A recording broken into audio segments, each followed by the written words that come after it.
the offensive starters because they got the same number of defensive starters. So I've got a number and a number and a What's up, bub?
The following is a live sports presentation of Glycod. GLICOD.com. Glycod's coverage of R.J. Corman's Central Kentucky High School football starts now.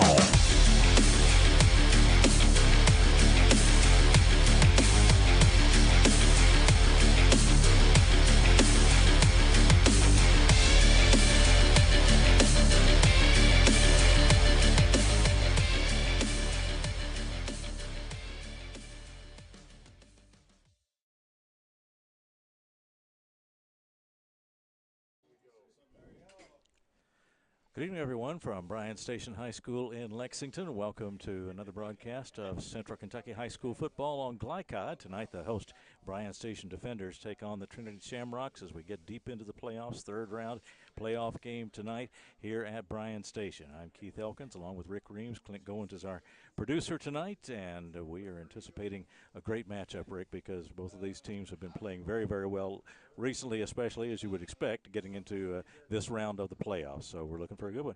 Yeah, both these teams, their records aren't really indicative of the years they've had. They both kind of started off slowly this year, but have come back and, like you said, won some big games.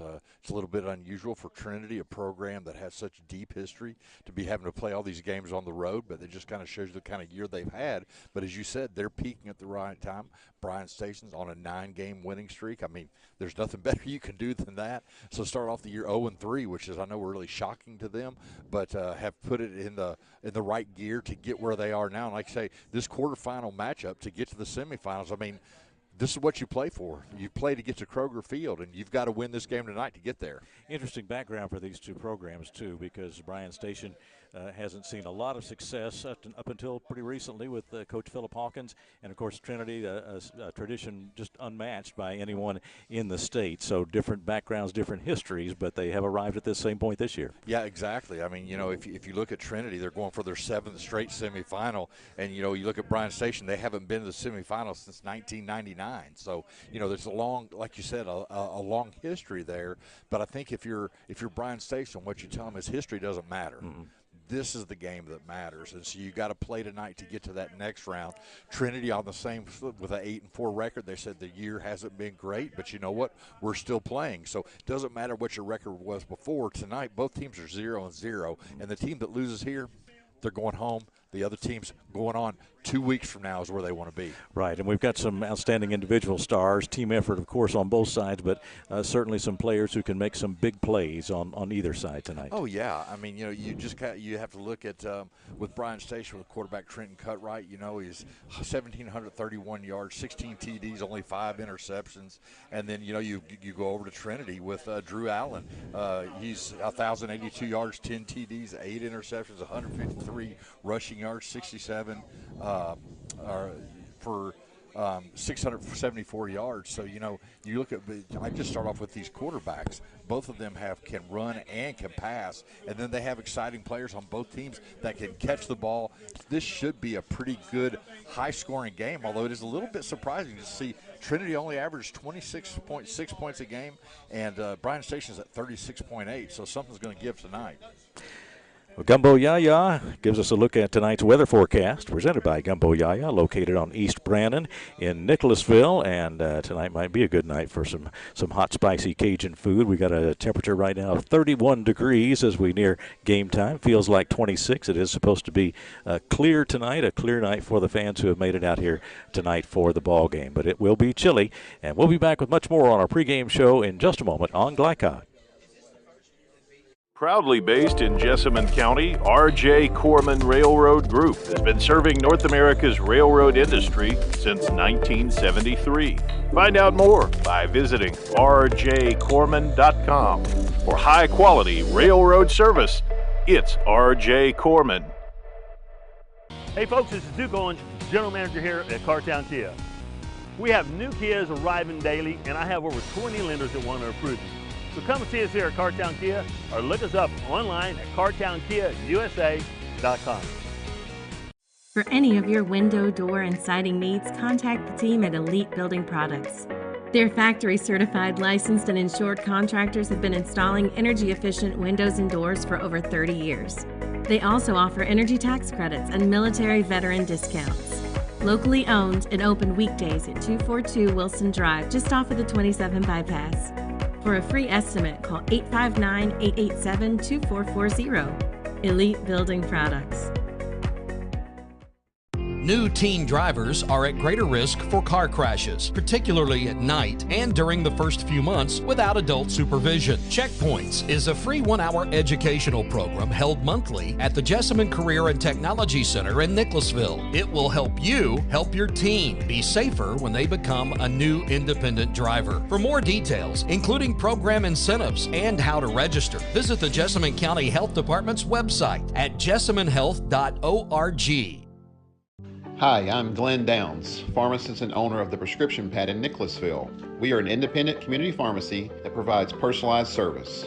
We offer free home delivery, medication compliance packaging, compounding, and home medical equipment. Getting your medications from us means no need to wait in line or on the phone for minutes. Visit us at 465 Keene Center Drive in the Keene Shops in Nicholasville or by phone at 859-887-2841. The Prescription Pad is dedicated to your family's health. This edition of Coach's Comments is brought to you by the Prescription Pad, a modern pharmacy with old school values. At 465 Keene Center Drive in Nicholasville. Phone 859-887-2841 or go online to prescriptionpad.net. Our pregame show continues on Glycod from Bryan Station High School. Had a chance a few minutes ago to chat with the Trinity head coach, Jay Cobb. Tell me about the progress made by the team this year. Some early losses, but now here you are in the quarterfinals and going strong and looking for another state championship. Tell me about how the team has made progress through the year. Well, it's always our goal to get better each and every week. The kids have done that. It's kind of what we do at Trinity. We kind of point to this time of the year, play that way. We have that tough out-of-state schedule. Handled that really well. Played 5-1 outside of the state. Lost to a really good Boulder team there in Ohio, but did a nice job through that. Then came back into state. Injuries caught up with us, and we played Mayo and lost on a last-second field goal to them. And then we lost to late in the year, again, on pick six, last 3 minutes of the game. We lost 3 games, basically, by 13 points. So this football team will be rolling in here, 11-1, and be sparkling. They're not. So we still have things that we have to get better on. We have to be more consistent offensively and just stay the course defensively, not allow big play. You got some outstanding individual athletes as always. Obviously, it's a team game, and you got to have everybody on the same page. But tell me about a couple of guys who lead the way for you. Well, offensively, it probably starts with our Q and Drew Allen. He's a first-year player. That was one of the things of him starting the year. He's never been through a varsity season. He played 2 games as a JV player. Was injured last year. Came out and got injured late July, so never played there either. So this is really his first year of playing, and he's gotten better each and every week. Defensively, Cole Wycliffe, some of our seniors, Cole's a 2-year starter there. And inside linebackers done a good job. Brady McAnamy and outside linebacker course done a really good job. And Mitchell Tony and defensive tackle has played well. And of course, by the time you get down to this point in the season, everybody's a tough matchup. But Bryan Station, of course, has some great individual athletes too, capable of big plays. What's your approach in general in going against a team like this? We always, it has more to do with us. We have to play clean football, and we have to stay ahead of the chains. We have to do what we do. And when we come in to play teams, we've seen about everything you can see athletically. So this is a very athletic Bryan Station team that has great speed. So obviously we have to keep it inside and in front and do a good job of making them earn their way down the field and not big play us. All right, thanks very much. Good luck tonight. All right, thank you. Back with more on Glycod. If you or someone you know is having thoughts of suicide or experiencing a mental health or substance abuse crisis, 988 provides connection to free confidential support. There is hope. The Lifeline works. For 24/7 confidential support, just call, text, or chat 988. For more information, including a list of local resources, visit jessamynhealth.org/wellness. Hey folks, this is Duke Owens, General Manager here at Cartown Kia. We have new Kias arriving daily, and I have over 20 lenders that want to approve them. So come and see us here at Cartown Kia, or look us up online at cartownkiausa.com. Glycon on YouTube is Kentuckiana's fastest growing high school sports video site. When you click to subscribe, don't forget to tap the bell and be notified of our upcoming live broadcasts and other unique video content. Subscribe for free now at youtube.com/Glycon. Hi, I'm Glenn Downs, pharmacist and owner of the Prescription Pad in Nicholasville. We are an independent community pharmacy that provides personalized service. We offer free home delivery, medication compliance packaging, compounding, and home medical equipment. Getting your medications from us means no need to wait in line or on the phone for minutes. Visit us at 465 Keene Center Drive in the Keene Shops in Nicholasville or by phone at 859-887-2841. The Prescription Pad is dedicated to your family's health. Donating plasma is an easy way to earn up to $600 a month as a new donor while saving lives. That's right. Every donation you make helps patients in need survive and thrive. Returning donors also see monthly bonus payouts and I Give Rewards points. Go to cslplasma.com to learn more about plasma donation. CSL Plasma. Good for you, great for life. You're watching Central Kentucky High School Football from Glycod.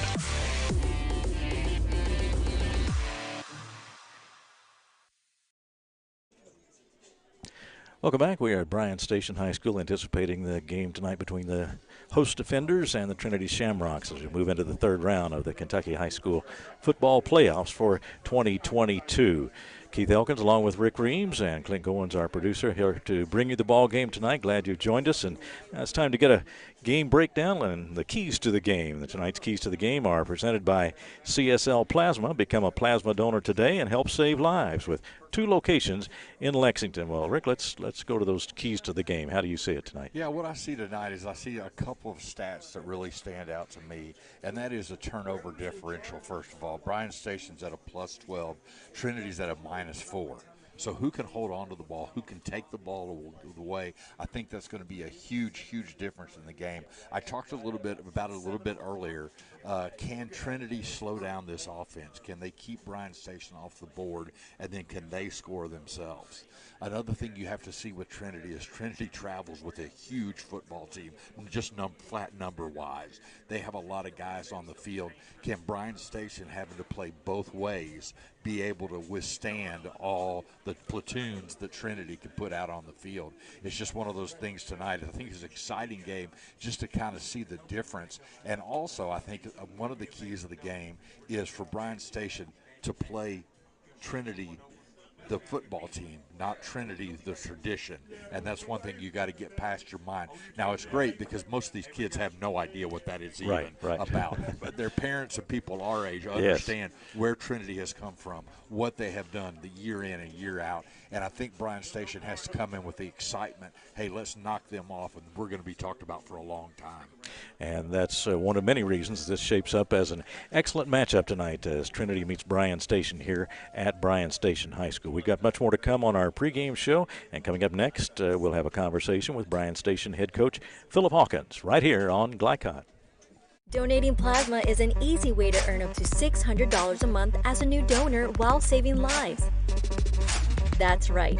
Every donation you make helps patients in need survive and thrive. Returning donors also see monthly bonus payouts and I Give Rewards points. Go to cslplasma.com to learn more about plasma donation.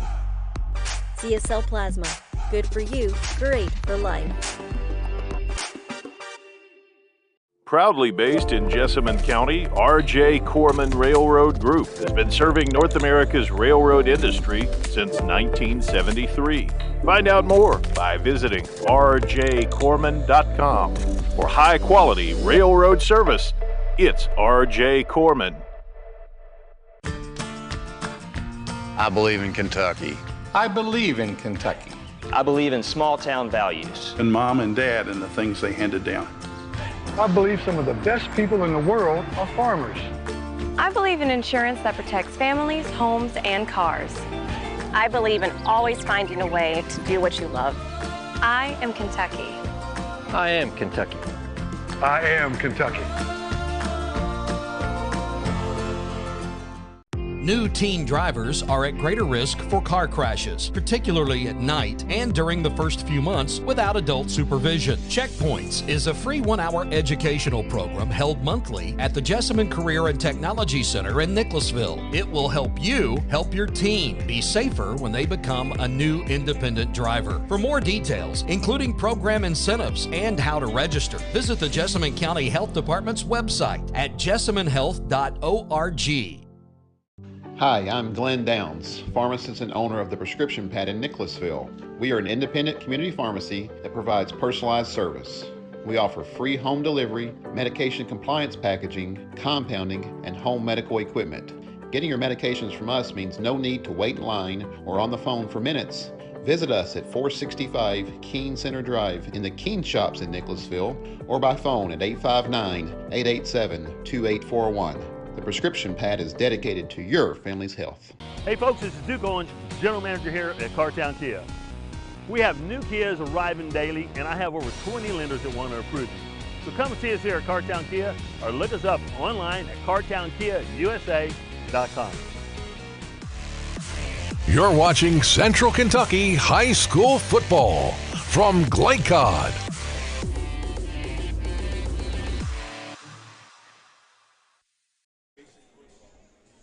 Team's on a 9-game winning streak. What was the key to turning things around? What have you seen during that streak that has put you in this position? You know, I think a lot of people are a little nervous how we started the season out, but you know, I chose to create a pretty tough road for those guys. You know, going from Douglas to Boyle to Scott County, and of course we all see now how well all three of those teams are doing, and we use those games to learn and fix some things and to find our identity. And we come out of those games, got a couple people back, and we've just been rolling. We've been doing the same thing every week, and it's working for our kids. They're scoring a lot of points. They're keeping teams from scoring points, and that typically that's you know, a formula for success. And you do that week to week. They're also building a program long term here. They're seeing success here that they really haven't seen in a while. I know you take a lot of pride in that. Is that how do you go about doing that in addition to the daily work? Yeah, three years ago when I took the job, you know, you never know what you're going to have your first season as a new coach because you are trying to repair a program that's had some struggles, and you know, then we had COVID. So, you know, the fact that we were able to come out and win 10 games our first year was certainly a good sign, and to be able to follow it up the second year with another 10-win season, and you know, here we are tonight looking to try to get another 10-win season together. So, you know, I think it's just motivating kids in the community to want to be a part of our program, and motivate the community and the folks at Bryan Station High School to get involved. And, you know, when things are going that way, it tends to make things a little easier to move forward. You do have some great individual athletes, but obviously it has to be a team effort, and those guys have to get started with the people up front. Tell me about how this team, especially on offense, has developed and continue to improve to create these opportunities for these great athletes. You know, one of the things that we did not do well my first 2 years here, we blocked well, and we were able to run the football, but we really weren't prepared for playoff football. You know, rainy, cold weather, you know, run it down your throat kind of deal, and so we made a point of making that part of our personality this year. I think you'll see that we just like lining people up and trying to run downhill, and in the process of doing that, it makes it difficult for teams to worry about the kids on the outside. So we try to run power football and then also get some very talented athletes loose on the perimeter. You know, guys that you got to worry about all night long. And it puts us in a pretty decent position to manage a football game offensively.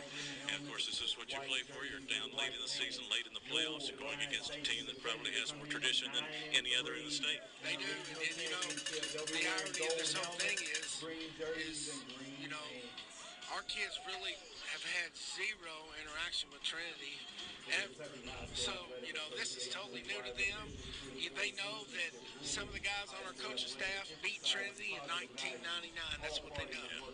And they know that they're a very good football team, but they're not afraid of Trinity because they haven't had to deal with them year in, year out like some of the schools in Louisville do. And so, you know, it's fresh in our kids' minds. They know they're talented. They know they're well coached. And, they're just going to come out and do what Bryan Station kids do, and that's be real athletic and real aggressive, and we'll see how this game goes.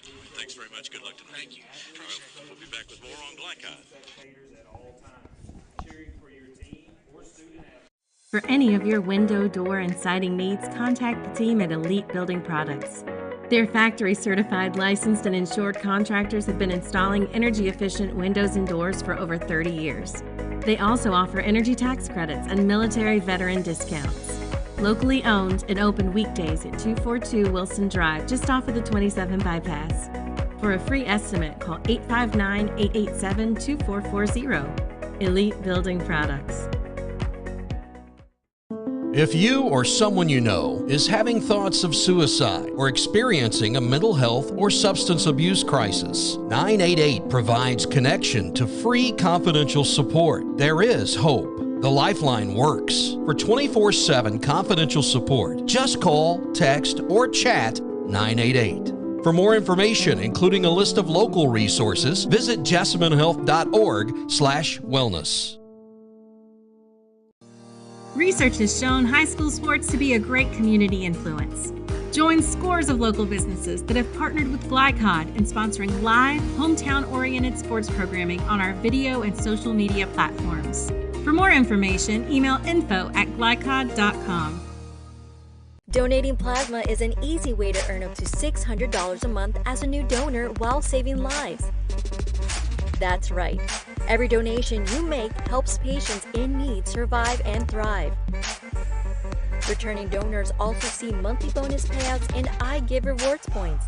Go to cslplasma.com to learn more about plasma donation. CSL Plasma.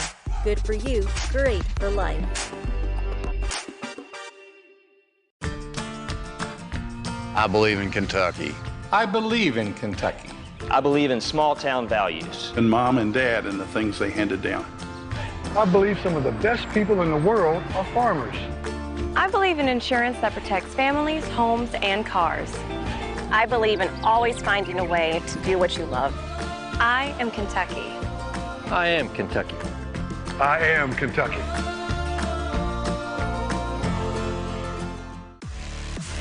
You're watching Central Kentucky High School Football from Glycod.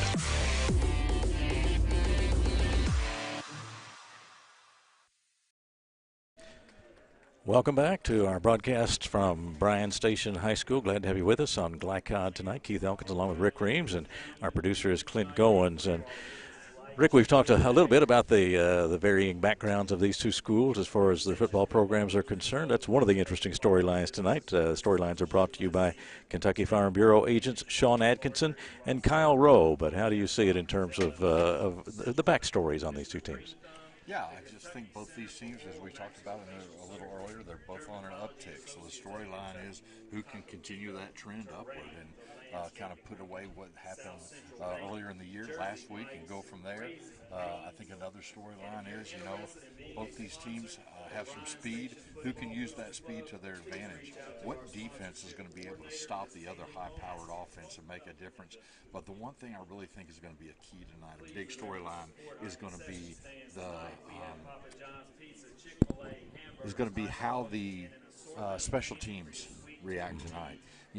Trinity comes in with something you don't see very often, and that is their field goal kicker, 37 for 37 extra points, 100%. But what I am more impressed about, his long field goal this year is 51 yards, 18 for 24 in field goal attempts. Most high schools do not have a kicker, first of all, that can do that, or even have a kicker that attempts that many, usually in an entire career.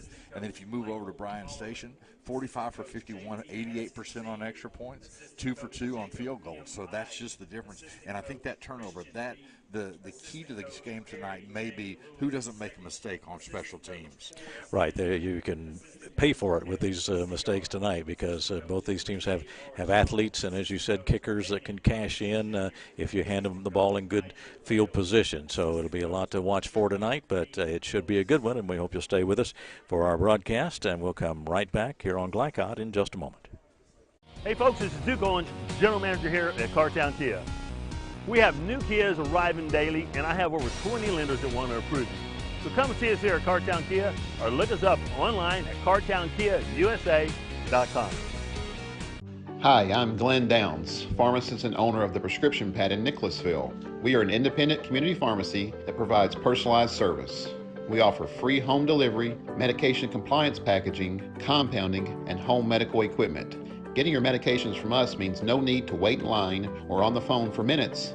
Visit us at 465 Keene Center Drive in the Keene Shops in Nicholasville, or by phone at 859-887-2841. The Prescription Pad is dedicated to your family's health. Proudly based in Jessamine County, R.J. Corman Railroad Group has been serving North America's railroad industry since 1973.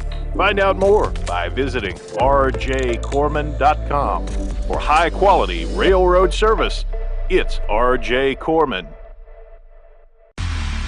From Glycod, it's R.J. Corman's Central Kentucky High School Football. R.J. Corman Railroad Group in Nicholasville, serving the railroad industry since 1973. Tonight's game is also brought to you by Kentucky Farm Bureau Insurance Agents Sean Atkinson and Kyle Rowe, big on commitment. Cartown Kia in Nicholasville, movement that inspires. The Jessamine County Health Department, jessaminehealth.org. The Prescription Pad, your local pharmacy in Nicholasville. Elite Building Products for all your window, door, and siding needs. CHI St. Joseph, Jessamine. And Citizens National Bank. Now to the field for all the action from Glycod on R.J. Corman's Central Kentucky High School Football.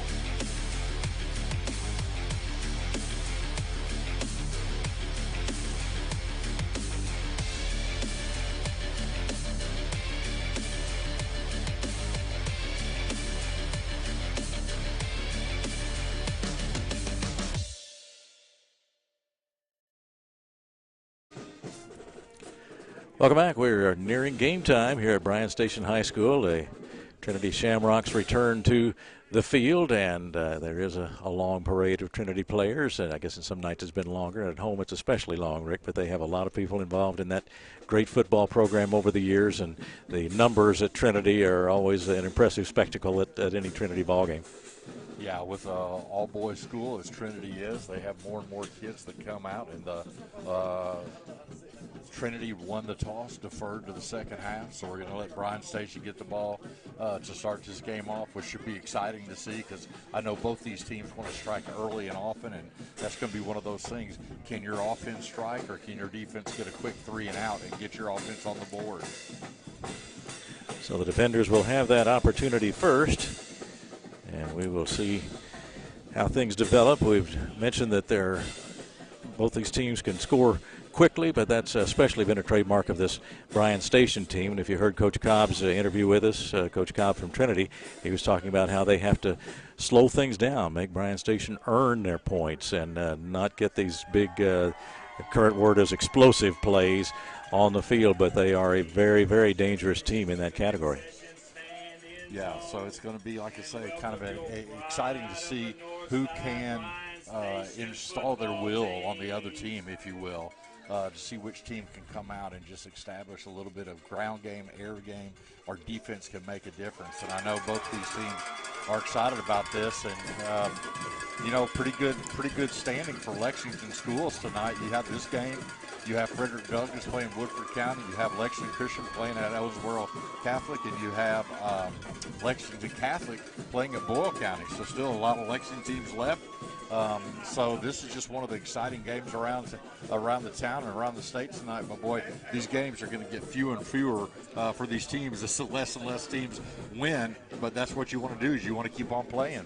Yeah, the field gets shorter and shorter each week as we narrow it down. And, of course, we're down far enough now in the quarterfinal round that you're really seeing some good matchups between teams that are not only good teams, but obviously they're playing well at this point, too. There is a difference because both Bryan Station and Trinity had some bumps in the road this year earlier, but putting things together now and here deep into the postseason. So everything on the line tonight, and you would expect them to continue to turn in good performances, but only one's going to come out of here tonight.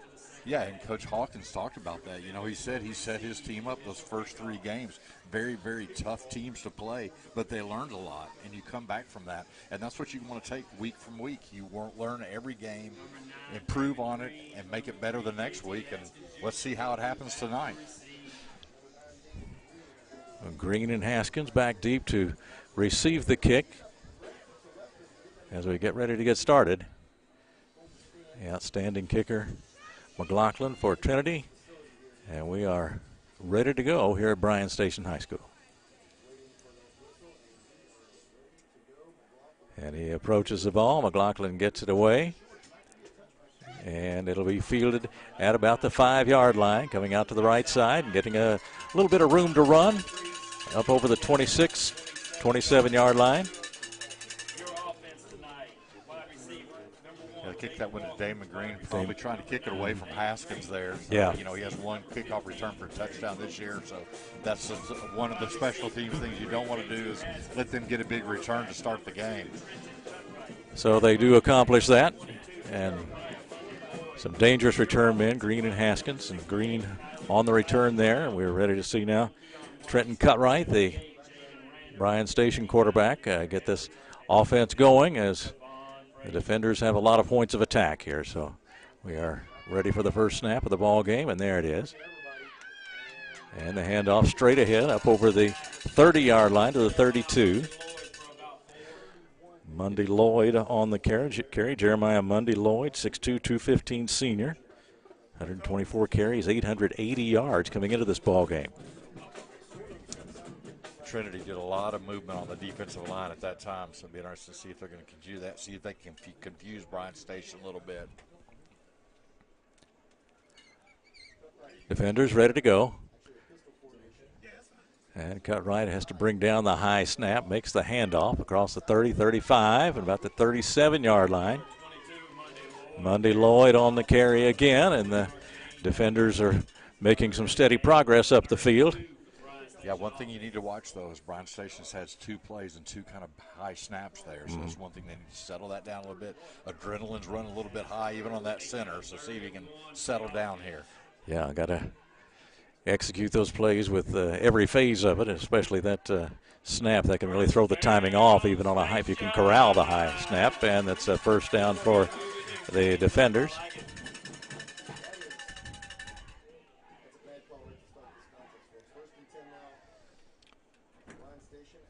Station gets all their calls in from the sidelines, and they wait in no hurry right now.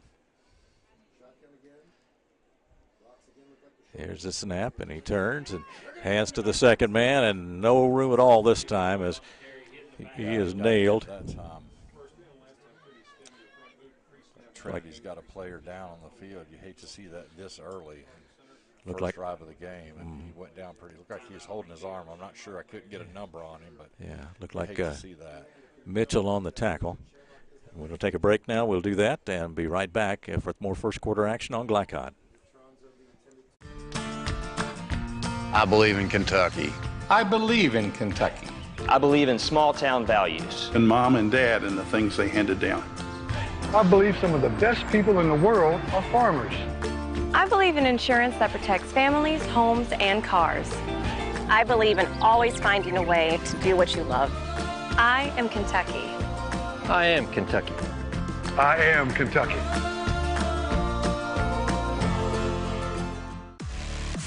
You're watching Central Kentucky High School Football from Glycod.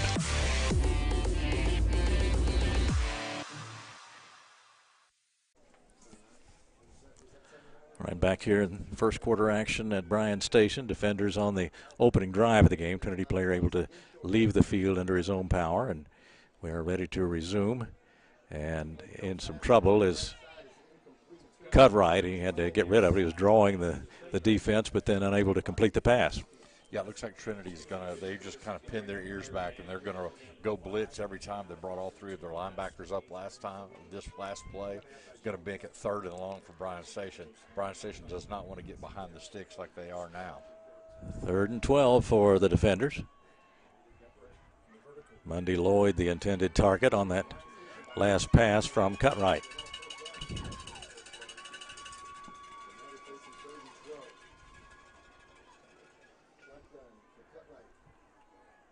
Ready to go on 3rd down. Here's the play. A pass out to the right side is caught, but not much of a gain.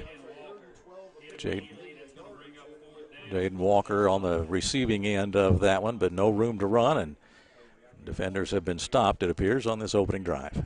Yeah, that's exactly what Trinity wanted to do. They gave up 1 first down, but, boy, they kind of came back. A lot of pressure on the quarterback from Bryan Station. As you said, made the pass, but just couldn't get any yards, maybe gained a yard or 2. But first punt of the night.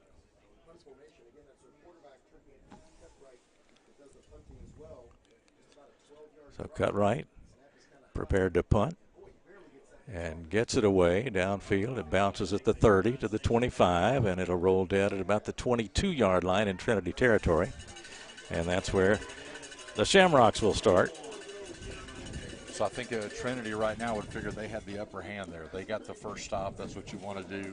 Now it's Bryan Station's defense time to see if they can come out and do the same thing. Get a turnover or get a quick 3 and out and get their offense back on the field.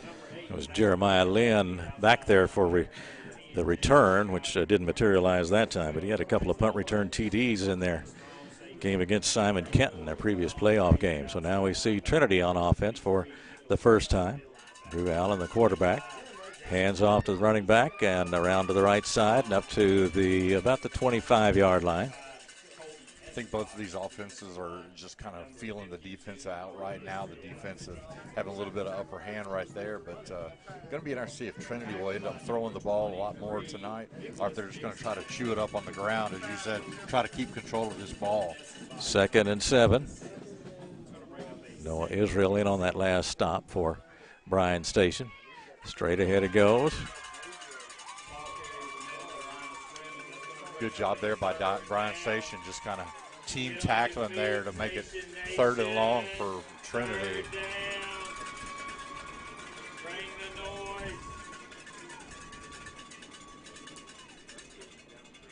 So now Trinity facing a 3rd and 6.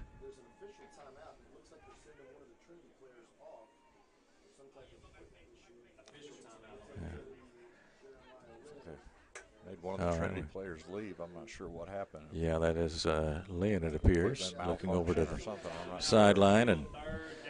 But it'll be a 3rd down play coming up. Now the Rocks approach the line of scrimmage. Under the 8-minute mark in the first quarter. No score. Trinity and Bryan Station.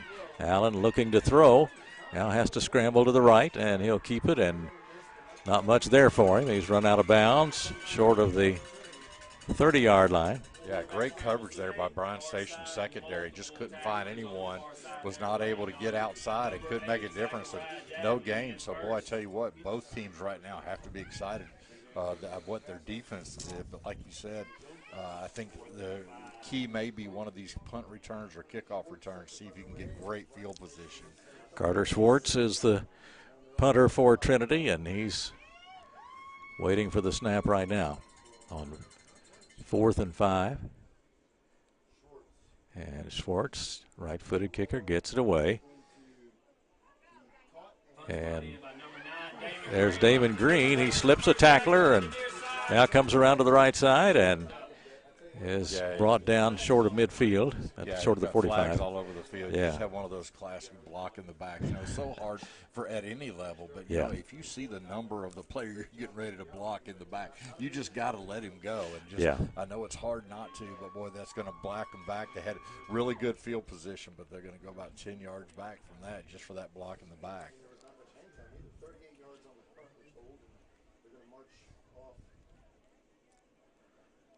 So we'll see where the defenders will get started now as they walk off the yardage. And be at the 42.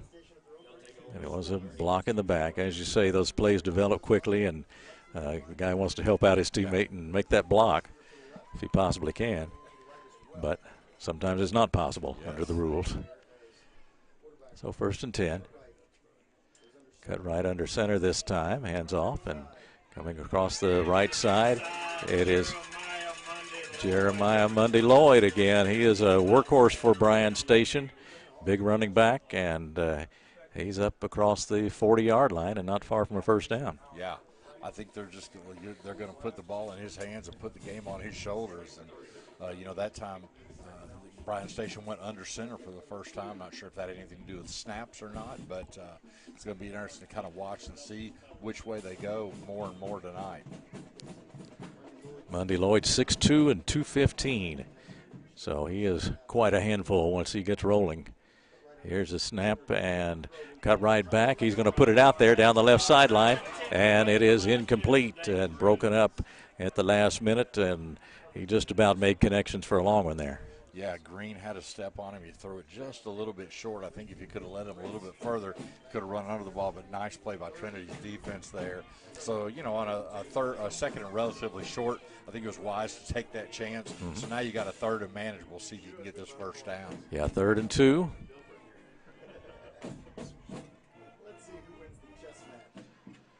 No score in the ball game so far. Here is cut right again under center. This time he hands off, and plenty of room there, and across midfield down to the 40-yard line. That was Green, I believe. Great play there by Bryan Station. Good job.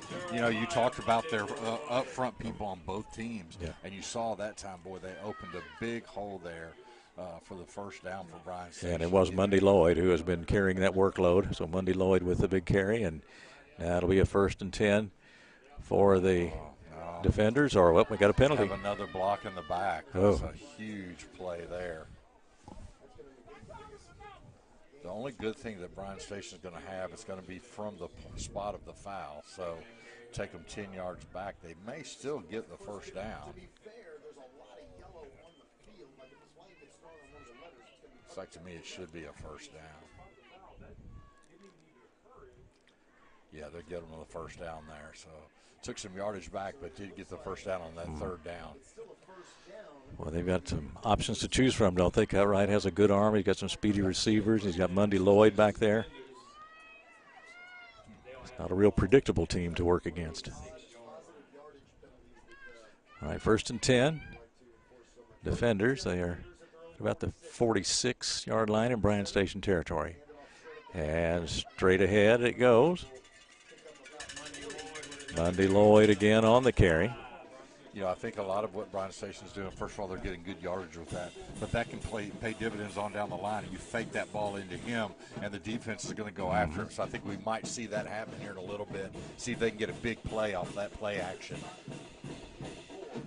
And again, the variety of weapons available, and, of course, a variety of ways to use them. 2nd and 6 now. Near midfield, and here is Cutright, looking, and throwing out to the right side, incomplete. Yeah, the ball sailed on him, had a little bit of pressure coming from the outside there. Tried to throw that ball out to J.T. Haskins, who has 35 catches on the year, but just got a little bit high. But now you got a third and 6, so kind of one of those you can run if you need to. You don't know if you're going to take a chance in 4-down territory here or not. You don't want to give Trinity a short field, but also they've been moving the ball pretty well on this possession. Haskins with 8 touchdown catches on the year. So here's the snap, and there is the handoff again. It's Mundy Lloyd again, and he is into Trinity territory across the 45 to the 44. It's going to be all on the mark of the ball. They gave it a first down. They've called it a first down, and the defenders are rolling now and in Trinity territory and trying to break out in front of this one. No score. Been a real battle so far as we go into the 5-minute mark in the first quarter in this 3rd round, this quarterfinal playoff game here at Bryan Station. think we've seen Bryan Station's game plan right now. Give the ball to Lundy Lloyd to Yeah. see if they can stop him. Cutright ready to take the snap under center again, and turns and falls, and the ball is loose, and a scramble for it. Looks like the defenders have retained possession. Yeah, you got a loss of yardage there, but I tell you what, that could have been very, very upsetting for your offense if you've been driving and then have a fumble like that. But that's what we talked about. Turnovers are going to be a difference tonight. And I tell you what, that one, Bryan Station was able to get back on the one they fumbled themselves. And I believe it was Keon Watts with the recovery there to keep the possession in Bryan Station's hands. Here's a scramble now by Cutright. He's going to have to, no, he turns and throws, got a man down the middle, and it is caught at the 10-yard line. Damon Green out there, and there's a flag. I'm afraid he was beyond the line of scrimmage. Oh, nope, they called a holding. So I was wondering how he got out that clear to make that pass, but they're going to bring that back for a hold. And it's another thing, penalties are going to play a huge part in the game tonight. But he hit him down the field, had the ball about the 10-yard line. But well, again, flag goes on the field. Cutright showing us his athletic ability as he scrambled. I thought he had given up on the pass at that point, but then he saw Green down there and unloaded it to him in good shape. But the yellow flag will bring it way back. Yeah, that's another spot foul penalty, so it's going to take him way back on a second and very, very long. So the defenders have been victimized to their own mistakes to interrupt this drive, if not end it. And now the snap to Cutright, and he unloads it downfield, and that one too long down the right side. So yeah, a lot of his passes like that are floating a little bit on him. I think he's getting a little excited back there, not getting those feet set. And when you do that, that opens up your body, and that causes that ball to just sail on you. So he just needs to take a little bit of time. You know, he's a little bit short in stature, so in that standpoint, he's having to throw over some guys. So sometimes you rush it with that also. Devon Frazier, his intended target, 6'2", 220, and a junior. He's had 9 catches, a couple of TDs, so he's been a productive target, but no connection that time, and now 3rd and 27. Trinity comes after him, and now Cutright on the move, and he throws out toward the left side, and it is incomplete, nearly picked off. Sure was, almost intercepted there. It's one of those plays I know Trinity would have liked to have it, but with it being 3rd and 27, just knocking that ball down was a good job just to get your team back on the field. So now Bryan Station, you know, we saw it last time, their punter does not stay very far back. He almost kicked it into the backside of his blocker. So something to kind of watch. I'm not sure what the thinking is behind that, but he doesn't seem to be quite far enough back. So Cutright, we know he can do a lot of things with the football, but they are a long way away now. On the kick, a low trajectory, and somebody may have gotten a hand on it, but it goes out of bounds over near the 40-yard line in Trinity territory. So good field position for the Shamrocks as these two teams try to break this scoreless tie with 3:21 to go in the first quarter. I think it's rather apparent that Trinity has seen something on their film. I think they're seeing the same thing we are, that he's not very far back. They had everyone rushing, and I'm not sure they didn't tip that ball. The referee didn't say they did, but it's sure the way that ball spun sideways, it sure looked like it was tipped. Yeah, it sure did. So Trinity trying to get the offense on the move now. Drew Allen, the 6'3" quarterback, takes the snap. Hands to the running back coming across toward the left side, and he is going to be swarmed on for a loss back at the 36-yard line. Boy, just great play. Luke Sasser tried to get outside there, but just could not get the around. Great defense there by Javon Frazier. Yeah. They credit Frazier with the stop.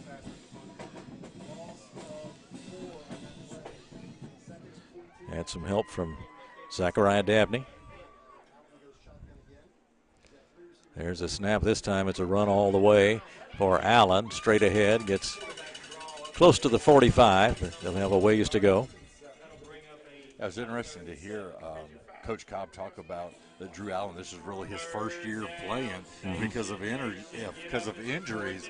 And to think a kid comes out and just keeps on coming back, you have to be impressed with that. Because a lot of times you just say, you know what, I don't think I can do this. Right. Yeah, and he has been a big factor for Trinity this year. We mentioned him running on that play, 153 carries, 674 yards rushing in the season, had 136 in the game against Simon Kenton on the ground. So he waits for the snap now on 3rd and 7. He's got it, looks downfield, floats it that way out to the left sideline, and that one is caught at the 28-yard line. Boy, that ball was thrown right on the money. Did a hitch and go, made that little pump fake, and boy, Haskins got there a little bit late. A big hit, but a great catch there. Good play by Trinity. Moved that ball down the field, and definitely on their way towards the pay dirt where they want to be. So nice pass, nice catch for the Shamrocks that time.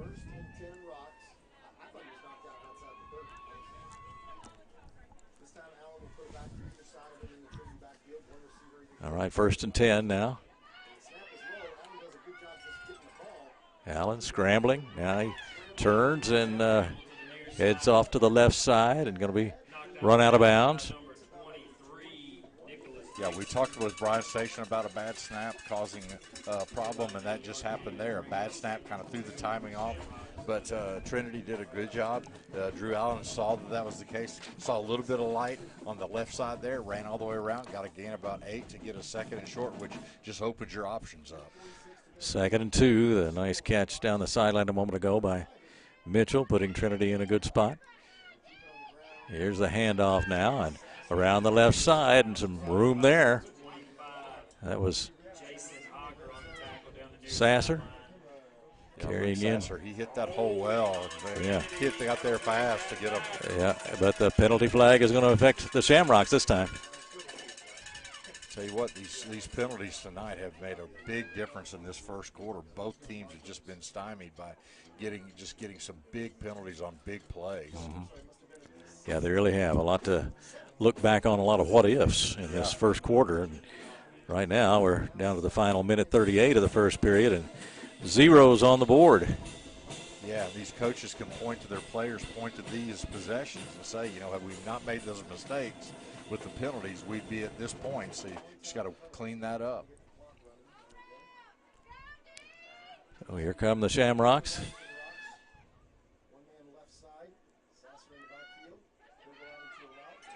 And Allen gets it to Myers, who makes the catch and heads downfield inside the 15-yard line to about the 13. And he is an outstanding player. Yeah, Noah Myers. 25 catches this year, 305 yards, 4 TDs. Set up that screen beautifully. Let the defense come in and hit him there in a nice play to get a big first down there. Yeah, a number of college offers for Noah Myers, 6'5" and 195, and quite an athlete as you saw on that play. Yeah, that's one thing you can't coach in that size. Yeah. So on 1st and 10 now for Trinity. Called offsides on Bryan Station. They must have made contact or something, but that was kind of strange for that to be called that quickly. But boy, the side judge called it right away. So yeah. 1st and 5, Bryan Station again really hurting themselves with penalties. So that'll move it to the 8-yard line. Trinity threatening to get the first score on the board here as we're inside the final minute of the first quarter. Chilly night here tonight, kind of the first real night where we've had a lot of cold weather. So see how both these teams kind of withstand that. Here's the snap, and Allen fakes and heads toward the left side of the line. Not much there for him. That'll probably be the last play of the first quarter. As you said, kind of surprising that, at least with Bryan Station's offense being so powerful, that this game is going to be 0-0 at the end of the first. Counting down the final seconds of the first quarter, and doesn't look like we'll have any more action in this first quarter. So they have battled to a scoreless tie at the end of one tonight. So we expected a good battle, maybe not quite taking shape like this with all the penalties affecting the offensive drives, but we have reached the end of the first quarter with the score. Trinity nothing and Bryan Station nothing. Back for second quarter action in just a moment on Glycod. Donating plasma is an easy way to earn up to $600 a month as a new donor while saving lives. That's right. Every donation you make helps patients in need survive and thrive. Returning donors also see monthly bonus payouts and I Give Rewards points. Go to cslplasma.com to learn more about plasma donation. CSL Plasma. Good for you, great for life. New teen drivers are at greater risk for car crashes, particularly at night and during the first few months without adult supervision. Checkpoints is a free 1-hour educational program held monthly at the Jessamine Career and Technology Center in Nicholasville. It will help you help your teen be safer when they become a new independent driver. For more details, including program incentives and how to register, visit the Jessamine County Health Department's website at jessaminehealth.org. You're watching Central Kentucky High School Football from Glycod.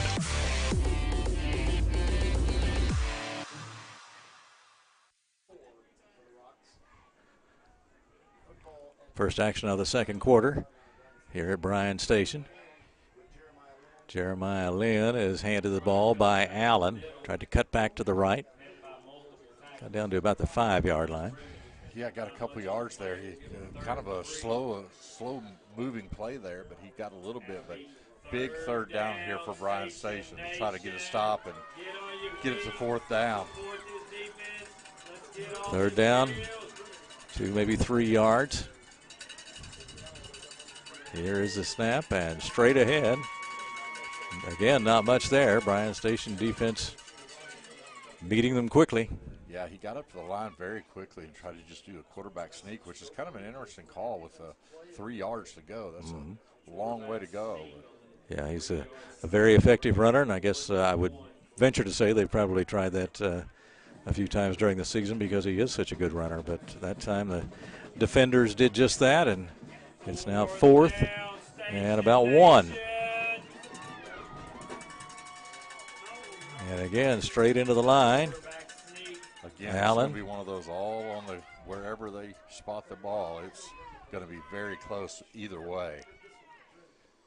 Down inside the 5-yard line. And they get everybody separated. Yeah. Where the ball is being spotted. Of course, both teams are pointing. It's our ball. No, it's a first down. And we'll see where they spot that ball. Always plenty of help for the officials. And wow. They didn't even measure that one. Gave him a first down, first and goal. First and goal from about the 3. So they made use of the big quarterback. Yep. They go up quickly, get that quick snap, and just go right up the middle against that big line and got the first down. Here's the snap and the handoff. Down to about the 2-yard line, but then push back. Good defense there by Bryan Station. They're really waiting there. J.T. Haskins, a couple other players there, knocked him back for no gain. So big play there. Yeah, Haskins a great two-way player and a big part of this defense. So now second down, no gain on the play. Here's Allen. He takes it, runs left, tries to get around that left side, and he'll be stopped short. Yeah, that was a called run all the way. He got out to that left side and just sprinted toward, tried to get to the side there, got stopped. Again, looks like about on the 2-yard line here. So third down. Active crowd tonight in this cold weather. It was 31 degrees just before game time. They're going to take a timeout right here. Trinity takes a timeout.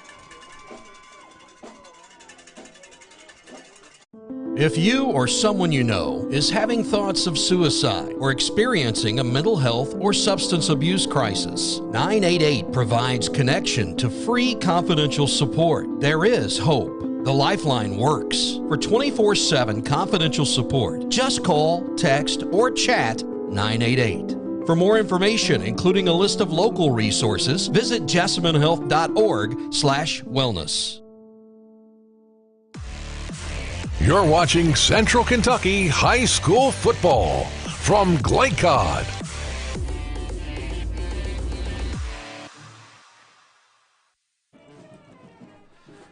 And we are back at Bryan Station High School. Glad you're with us. Trinity trying to figure it out here from short range, and it'll be Allen again. Hits into the middle of that line. They'll have to peel them apart again.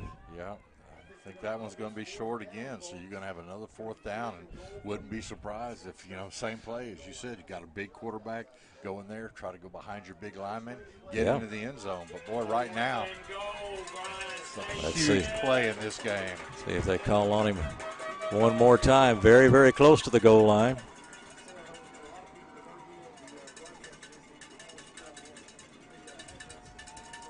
About ready to hit the 9-minute mark in the second quarter. Allen, now they look over to the sideline. Offsides again on Bryan Station, so it's going to put it even a little bit closer there. So it must be that Bryan Station is lining up offsides because, boy, he's the same line judge has called that twice on Bryan Station. 4th down is still on the field.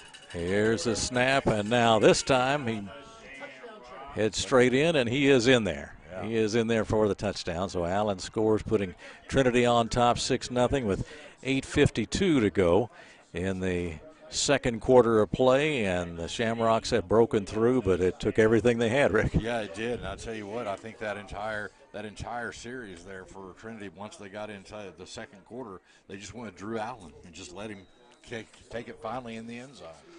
Well, here is McLaughlin, and he is pretty much automatic. And the kick is up, and it is easily through for the 7th point, as McLaughlin now 38 for 38 on extra points this year, and Trinity has the 7-0 lead here with 8:52 to go in the first half. It's 8:52 to go second quarter, and 7-0 Trinity. The score will be right back on Glycod. For any of your window, door, and siding needs, contact the team at Elite Building Products. Their factory-certified, licensed, and insured contractors have been installing energy-efficient windows and doors for over 30 years. They also offer energy tax credits and military veteran discounts.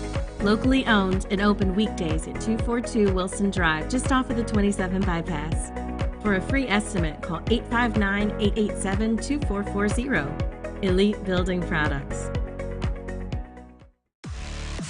You're watching Central Kentucky High School Football from Glycod.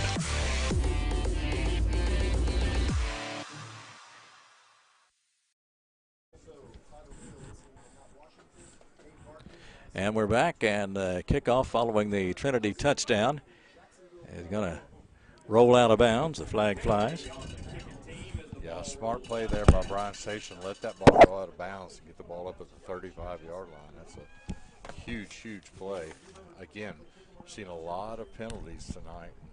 That's the one that, on a kickoff like that, that really hurts you because it just gives Bryan Station great starting position. So they haven't quite been able to get untracked offensively yet, but we've talked a lot about all the different weapons that they have, and now they get a chance here on the 35-yard line to get started. 1st and 10 on the 35. Bryan Station working in its own territory and trailing now 7-0.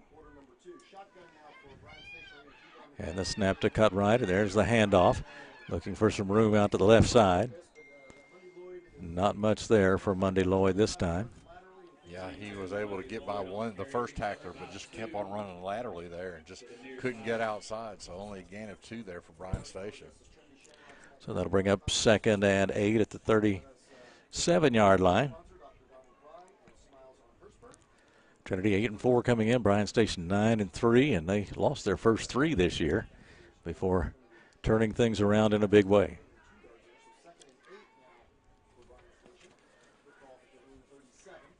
Now the snap. He turns, hands it off, and heading into the left side of the line again. A lot of Shamrocks there to meet the ball carrier. Yeah, I think at this point in time, Trinity's pretty well decided that's what Bryan Station's going to do, and so they're going to keep on, making it tough on the run. So I think Bryan Station coaches, they're going to have to make a little bit different option here on offense to at least get a first down to keep that defense from having to get right back on the field. 3rd down, 7 yards to go.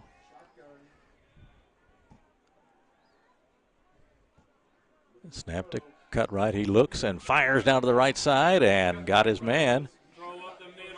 And good catch there. Jaden Walker with the catch and just enough yardage, ran the pattern well, made the catch, and good throw too.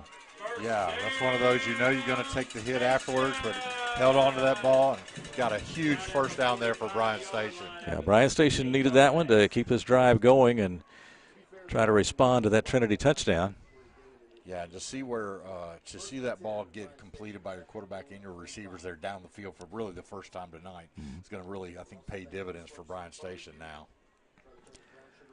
Now they're set on 1st and 10 from about the 45-yard line in Bryan Station territory.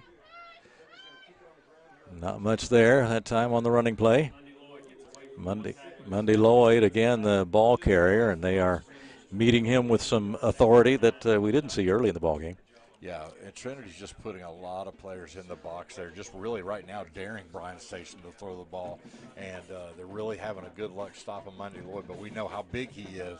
He can still break one off, but Bryan Station will see what they do on this 2nd and long. 2nd and 9, Cutright waits for the snap.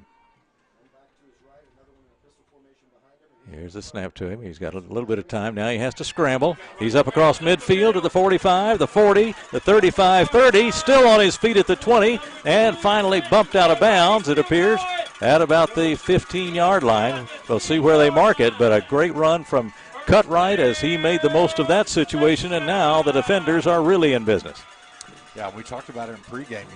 He does have a lot of run in him. 65 rushes for 431 yards, 66 touchdowns. I tell you what, very impressive run there.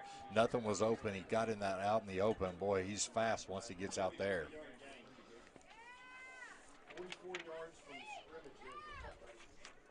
First big play Bryan Station's had without a penalty, so it's great. 44-yard gain there. So now Bryan Station in business. Straight ahead it goes and stacked up there, not far beyond the line of scrimmage. Monday Lloyd with the tough yardage again. Yeah, on the other end, Trinity went straight with the quarterback every time to get that ball in the end zone. Interesting to see if Bryan Station is going to try to ride Monday Lloyd into the end zone.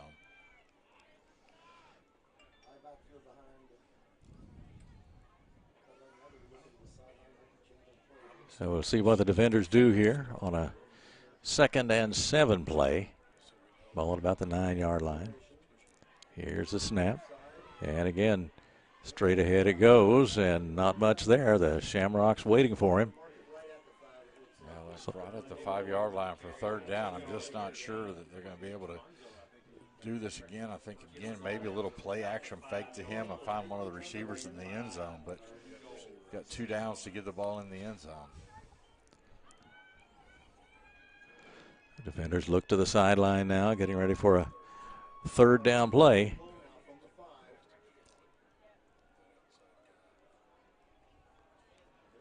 Now we're ready again. Cutright under center this time. And the snap, he's going to scramble out to his left, still looking. Now he's going to take off with it. Gets around the corner and dives for the pylon, and he's in for the touchdown. Got a huge block there to break him outside, then made the dive to the pylon. And, the rule is as long as the ball touches that pylon, it's a touchdown and you're in bounds, and that's exactly what he did. Great answer for Bryan Station. Yeah, great effort by Cutright and got into the end zone. It's now 7-6.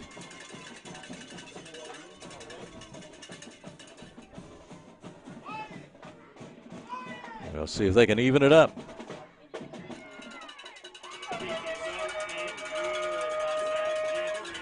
Zach Gentry, the place kicker, knocks it through, and we are all even now at 4:43 to go in the second quarter of play. Bryan Station and Trinity, and we will take a quick break here and be back in just a moment with more football action from Bryan Station on Glycod.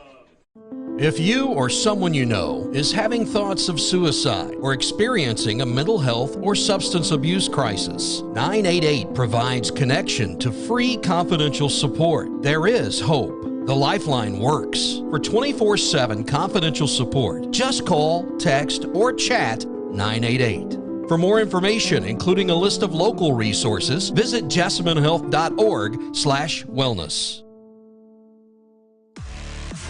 You're watching Central Kentucky High School Football from Glycod.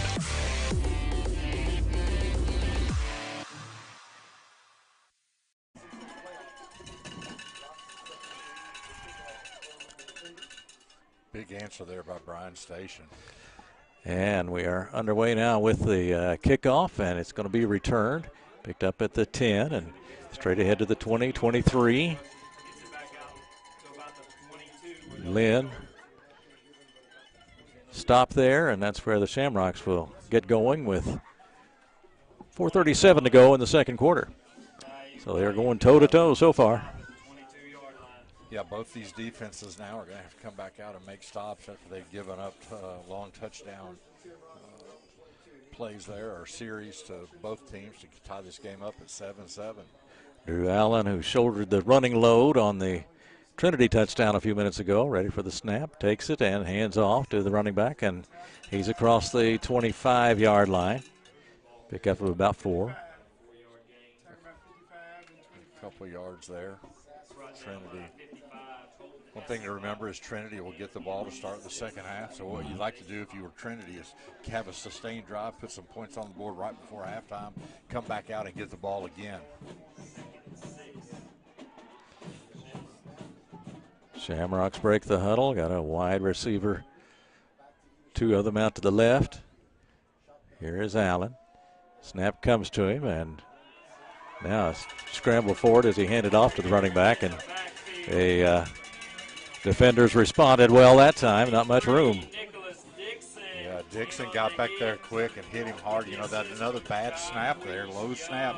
Throws the timing of that play off and allowed Bryan Station to get back into the backfield and get a loss.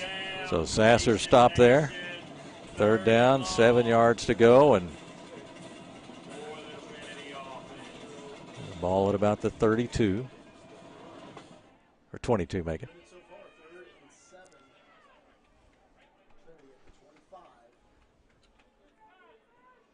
Here's the snap, and now Allen looking and throwing out to his left, and too tall for the receiver, and that one falls incomplete. Got a flag on the far side. Not sure. It's like something against Bryan Station again, the way they're pointing. Oh, sideline warning. So at this point, that doesn't hurt you. But if you get another one, then it's a penalty there. So officials have decided they need to move back. And if you're the holdback coaches on Bryan Station, you need to remember to tell them that, because you sure don't want to get a penalty from that. No, this time it is a warning. It'll be 4th and 7. Good 3 and out there for Bryan Station. Yeah, absolutely. Schwartz has it, gets it away. And a chance to return across the midfield, now to the 45, 40, and then brought down at the 40-yard line. Yeah, that's what you want with JT Haskins. He's one of those players, Keith, you just put the ball in his hands and let him see what he can do, and did a great job of getting a good run back there on that punt. Haskins with the return, and a nice job, a lot of moves from him, and very quick, as we've seen on both offense and defense. If the officials threw another flag, it looks like. They got a holding on Bryan Station. I'll tell you what, Bryan Station's just really shooting themselves in the foot, especially in this return, the punt return game. Having a tough time to lose 10 yards there. Great field position, still going to start around midfield, but boy, really, you hate to see that if you're Bryan Station coaches. Yeah, a lot of 38 penalty yards in the first quarter. Bryan Station did 4 penalties, 38 yards, and now they're hit again. First and 10 from the 49-yard line in Bryan Station territory, but they were set up better than that before the flags flew. Here is Cutright running right. He's got some room out there. Now cuts back in and is still on his feet.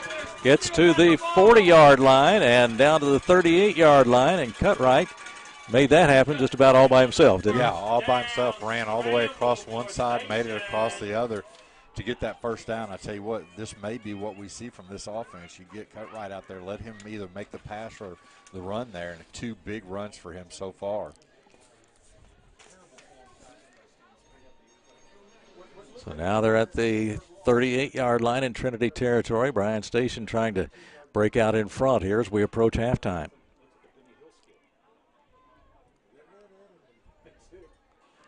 Cut right up under center. Now takes it and hands off to the running back behind him. It is Monday Lloyd, that is, showing the power again. He is giving us that throughout this first half. They've had a little more success stopping him recently, but he broke through for a good gain on that one.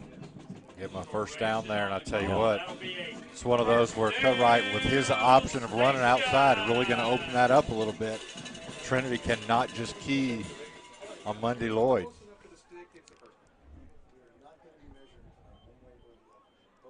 So the defenders now moving deeper into Trinity territory at the 28-yard line. Cutright ready and hands to Monday. Monday Lloyd straight ahead, and he had a lot of Trinity Shamrocks around him, but they weren't able to bring him down right away. And he, tell you what, these past couple runs, they have not been outside anywhere, just right up the middle, been able to get 2 first downs in a row.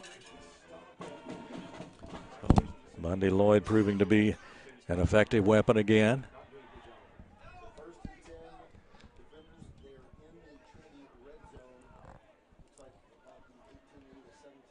Now the defender's ready to go. Here's the snap, and not much there this time, as a host of white shirts on the tackle. Yeah, hit him in the backfield right away again. Good play, but yeah, Bryan Station's a smart call. Get a timeout here, try to get the score before halftime.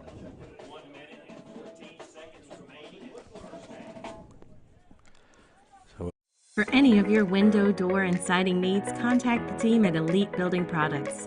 Their factory-certified, licensed, and insured contractors have been installing energy-efficient windows and doors for over 30 years. They also offer energy tax credits and military veteran discounts. Locally owned and open weekdays at 242 Wilson Drive, just off of the 27 bypass. For a free estimate, call 859-887-2440. Elite Building Products. You're watching Central Kentucky High School Football from Glycod.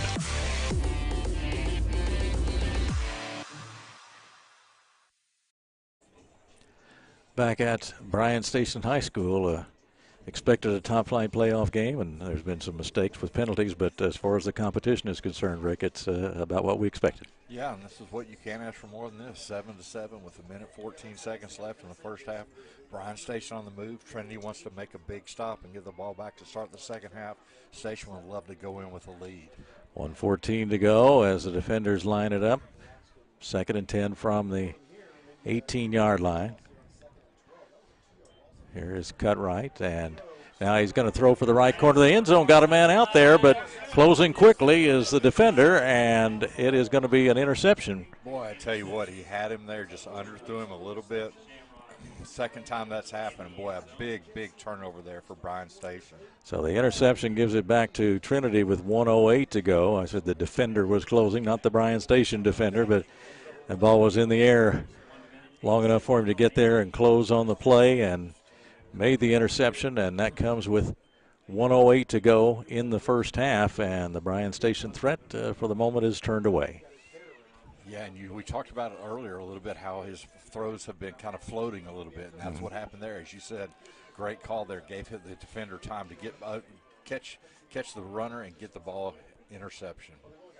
So let's see what Trinity does with 1:08 to go in the second quarter. Short pass over the middle. And the receiver corralled right away. I think Trinity probably on that play decided, let's see what we can get with this, that we can't do anything. I don't think there's going to be any hurry to make a mistake or anything like that. A little bit surprised Bryan Station didn't call a timeout just to force this quarter to go a little bit longer so we would get a mistake. 40 seconds to go. Dabney on the stop on that last play. Here's the quarterback, Allen, trying to run out of trouble, and he's going to be caught from behind, and there's a loose football. And it appears the defenders have scooped it up, and they have possession, and they will get another opportunity to score with just over 28 seconds to go. I'll tell you what, Devon Frazier just showed all kinds of speed there to catch him in the backfield, and not only smart enough just to get the sack, but strip that ball. And Bryan Station, what a huge, huge turnover. Well, you saw Trinity, that's the chance you take. Yeah. Instead of just running that ball in, going in at halftime, I think Station was happy for them to do that. But boy, you make a big mistake there. Just was able to catch Allen there. A lot of speed on the defensive side that time by Frazier, and he makes a big play. And let's see if they can cash in now. 28.3 to go. Here is Cutright, and nothing there that time as the Shamrocks were ready to go on defense. Yeah, you're going to have to call timeout to let that ball clock go a long way. You know, one thing about Frazier is I'm not sure how many identical twins we have in high school football. Yeah. But 34, Deshaun Frazier, his twin brother is number 50, Javon Frazier. Right. Both play defense and so on that one. But I tell you what, it was impressive how quickly he got around that edge. And then not only that, but he just beat Allen to the ball, was able to strip him and give Bryan Station great field position. Bryan Station here, I think with 20.9 seconds left, you're going to really probably have to go ahead and throw the ball into the end zone, but you don't want to make a mistake either. One thing you could do also at Station is we have seen the elusiveness that Cutright has, so you could do that, but you just can't take too much time off the clock here. And this again comes down to could be special teams. If you have to, go for a field goal here at the end of the half. 7-7 the score, 20.9 on the clock in the second quarter as the defenders have an opportunity here inside the 10. Here's the snap, gives it off, and it's Monday Lloyd again hitting into the left side of that line, and he is down inside the 5. You know, that's the only thing bad about having a big running back. It keeps on churning. It keeps moving the clock. Yes. So you don't want to tell the kid to fall down, but at the same point, you don't want to keep that possession going too long or that run going too long unless you can get into the end zone. But here, it's just a huge play, third and about 3 yards to get that ball in the end zone, but only 13.4 seconds left. I'd be surprised if they run it again because I think they're out of timeouts now. So it's going to be an interesting play call here. I think you try to throw the ball into the end zone. If you don't get that score, go ahead and kick the field goal and go in at halftime with a lead. Yeah, plays at the end of halftime can set the tone, give you some momentum, and sometimes take the momentum away from the other team. But obviously this would be a huge play if Bryan Station can get that score in. And, of course, if they don't, then Trinity goes in with some momentum of its own going into halftime. Yeah, it's one of those things, you know, you just got to make a decision right here.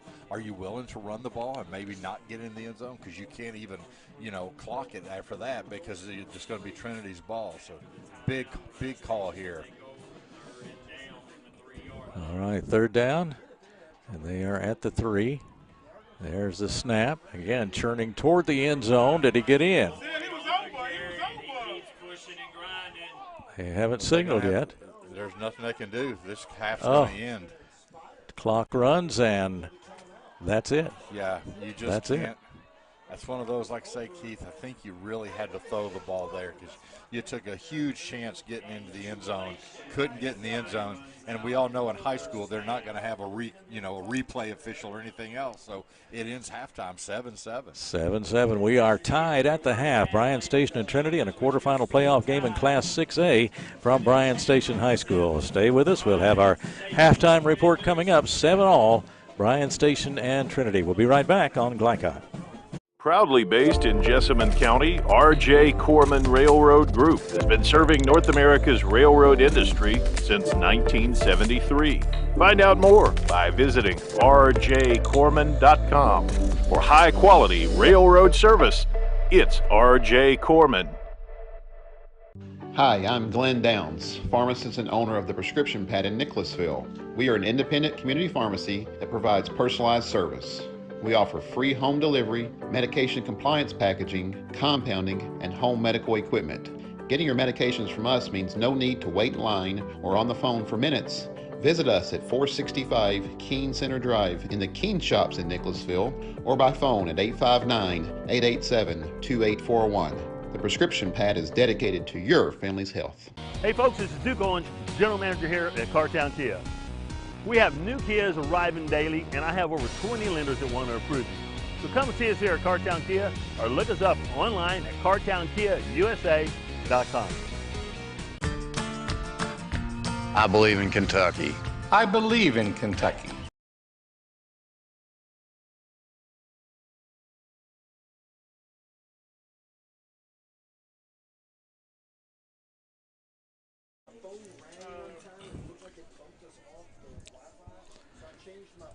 We are back at Bryan Station High School. We're at halftime now, and the score, Bryan Station 7 and Trinity 7, and we saw some penalties affect the play there in the first half, but these two teams are really going at it tonight. You can sense that it is such a big game, and both of them see themselves as in position to challenge for a state championship, and they are challenging on every play tonight. Yeah, and I think we're going to have to look at that last play of the first half. If you're Bryan Station, you hope that doesn't come back and bite you. If you're Trinity, you go in on a high note, stopping Lloyd Monday right there at about the 1 yard line or half a yard line. I couldn't tell exactly where it was, but you didn't have a timeout. You could not stop the clock, and the half just ended on a play like that. So, boy, I tell you what, but both these teams, 7-7, as you said, a lot of penalties have caused some problems, but both these teams have gotten one in the end zone once. Trinity will get the ball to start the second half. It's going to be interesting to see how this second half comes out, but I'm excited to see the changes that coaches make at halftime, if they're going to adjust one way or the other. Well, we got some numbers from the first half, thanks to my longtime colleague Hugh Davis, who is working with WL Stats tonight. And tonight's halftime numbers are presented by Citizens National Bank. Moving forward together, visit Joe Wilder, area president, for all your lending needs. And, Rick, as we look down there, we've talked about the penalties, and Bryan Station now has racked up 48 yards on 6 penalties. Trinity 10 yards on 1 penalty, but I'm sure for Station you'd really like to have some of those back. Yeah, some big penalties that just cut off a lot of big plays there. So it's one of those that you've got to be mistake free in this second half. I know it's got to be frustrating for Bryan Station coaches right now, because at this point in the year you're hoping those penalties are getting less and less. But tonight they're losing that battle, and that's the one you don't want to with Trinity only having 1 penalty so far. Well, let's take a look at a couple of other scores from tonight's playoff action. Our scoreboard ticker brought to you by Prescription Pad, and we've got Central Hardin at Bullitt East. They are scoreless in the first quarter in a 6A game. Henderson County trailing Mayo 7-0, a minute to go in the first quarter in a 6A game. Also in a 6A game, Madison Central and Ballard, no score at the end of the first. Lexington Catholic in a 4A game, trailing Boyle County now 14-0, and they are in the second quarter. Right here it's 7-7, Bryan Station and Trinity. Much more to come as our halftime report continues. We'll be right back after this on Glycod. If you or someone you know is having thoughts of suicide or experiencing a mental health or substance abuse crisis, 988 provides connection to free confidential support. There is hope. The Lifeline works. For 24/7 confidential support, just call, text, or chat 988. For more information, including a list of local resources, visit jessamynhealth.org/wellness. For any of your window, door, and siding needs, contact the team at Elite Building Products. Their factory-certified, licensed, and insured contractors have been installing energy-efficient windows and doors for over 30 years. They also offer energy tax credits and military veteran discounts. Locally owned and open weekdays at 242.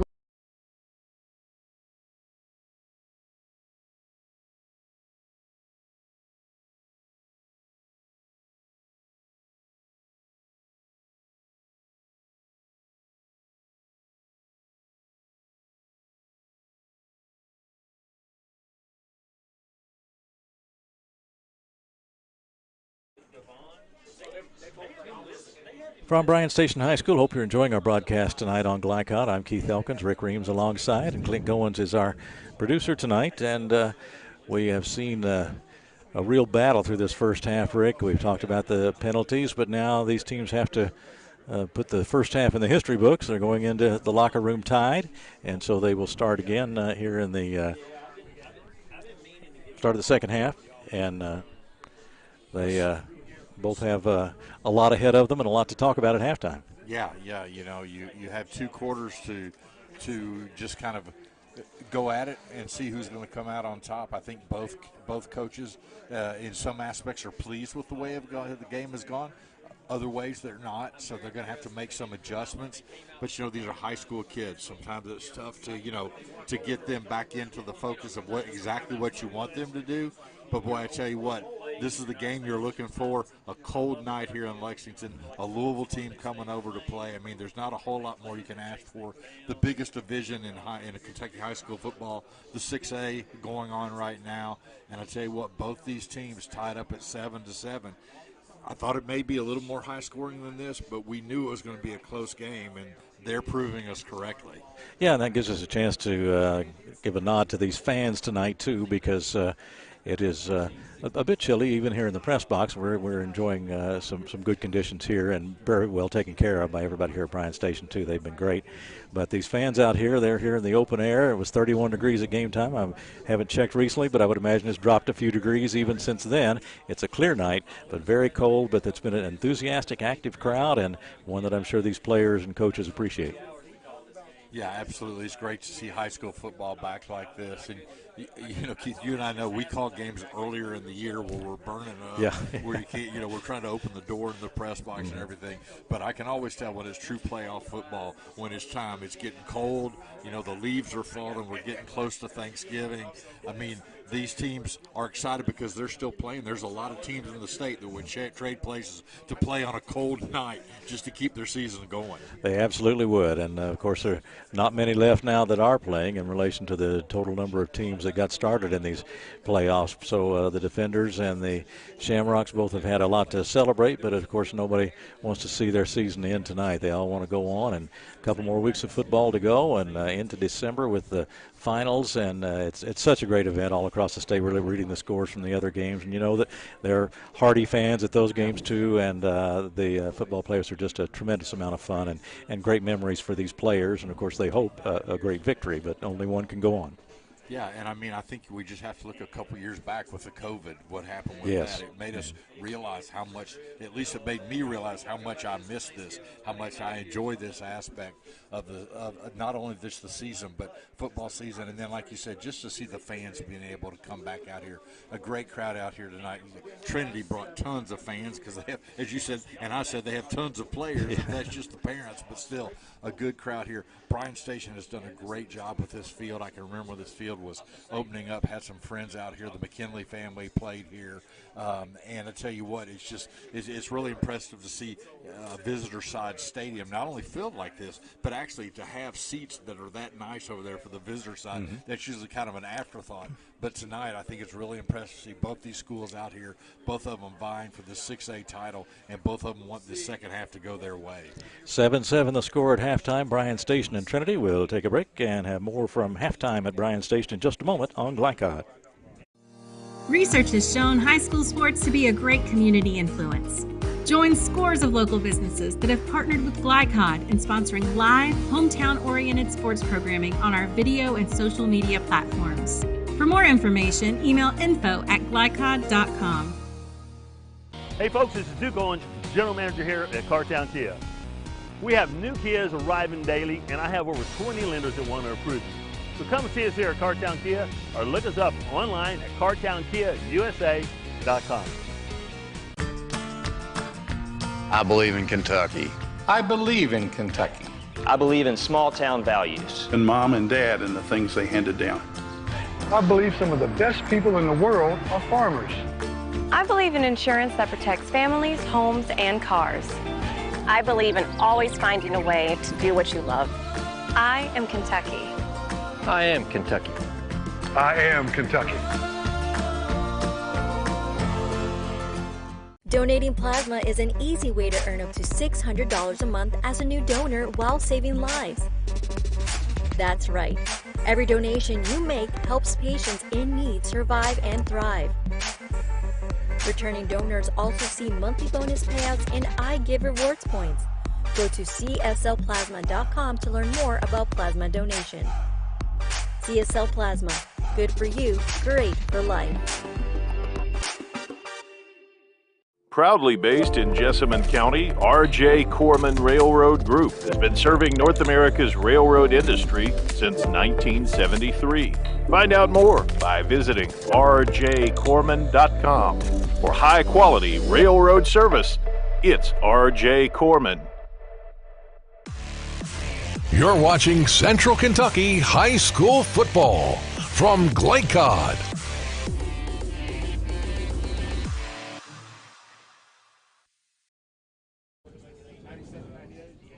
Back at Bryan Station High School, Keith Elkins along with Rick Reams. Our producer is Clint Goins, and we also want to thank the fourth and perhaps most important member of our crew, Bo Craycraft. He is up on the roof of the press box doing the camera work tonight. We really appreciate his great work, and he is experiencing the elements 100% tonight, Rick. So we're very appreciative of his work tonight to let everybody actually see the ball game.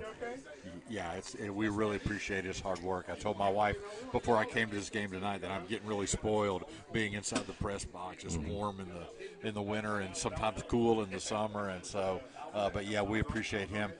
Did just see a score? Frederick Douglass has gone up 7-0 over Woodford County. Just a huge game over there in the 5A, right across town here.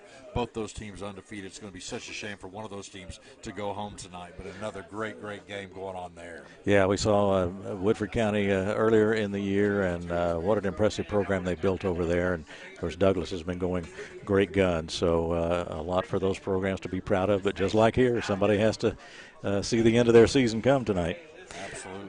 7-7 the score here, Bryan Station and Trinity. Tech 24 has jobs available in the fast-growing field of food service equipment repair and maintenance with openings in Lexington. Apply online at mytech24.com/careers, and we're about 3 minutes or so away from the start of the second half tonight. We're in a tight ball game, 7-7. We've seen some mistakes in the first half, and everybody's going to try to clean that up, although on a now 28-degree night, it can be a little tough to handle that football sometimes or to make the catches that you would normally make. So we'll see how the cold temperature figures in the second half, but we know one thing, these two teams are really going to go at it until the final horn. Absolutely. Turnovers right now have made a big difference. Now, Bryan Station could not cash in on that fumble by Trinity, and Bryan Station was able to get their own fumble back. So I think the second half, like you said, as the game gets going further and further, we're at 28 degrees now. That temperature's only going to go down. Sometimes it's a little harder to hold on to that football during these times like this. So I think turnovers are still going to be a big part of this game in the second half. And it's just which team's going to be able to capitalize on the other team's mistake. 7-7 the score. Bryan Station with 8 first downs in the first half. Trinity with just 3 rushing yardage. Trinity 18 carries, 19 yards. So Bryan Station has really held the line there on the rushing attempts by Trinity. Bryan Station, on the other hand, 22 carries for 135 yards. Monday Lloyd leading the way, 18 carries, 81 yards in the first half. And also the quarterback Trenton Cutright, 4 carries for 62 yards. He had the only touchdown for Bryan Station. The Trinity quarterback, Drew Allen, had the only score for the Trinity Shamrocks. But seeing Monday Lloyd's 81-yard first half, I would imagine his name came up in the Trinity locker room as they talked about the second half. Yeah, I'm sure. But, the one thing Trinity is building on is they stopped him a half a yard, a quarter of a yard short from that end zone, which is what they needed to do. And that's just what that shows you. That stat line just shows you how – and sometimes stats are very important, but in a game like this, Bryan Station has all the yardage, but it's 7-7. So Trinity's done what they needed to do. They may have bent, but they did not break, and they did not give a touchdown there or a field goal there at the end of the first half. All right, should we take our final halftime break here? Let's do that, and we'll be right back and have the start of the second half for you on Glycod. Proudly based in Jessamine County, R.J. Corman Railroad Group has been serving North America's railroad industry since 1973. Find out more by visiting rjcorman.com. For high-quality railroad service, it's R.J. Corman. You're watching Central Kentucky High School Football from Glycod.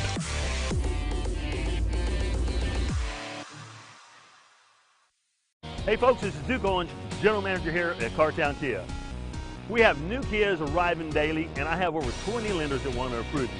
So come and see us here at Cartown Kia, or look us up online at cartownkiausa.com. You're watching Central Kentucky High School Football from Glycod.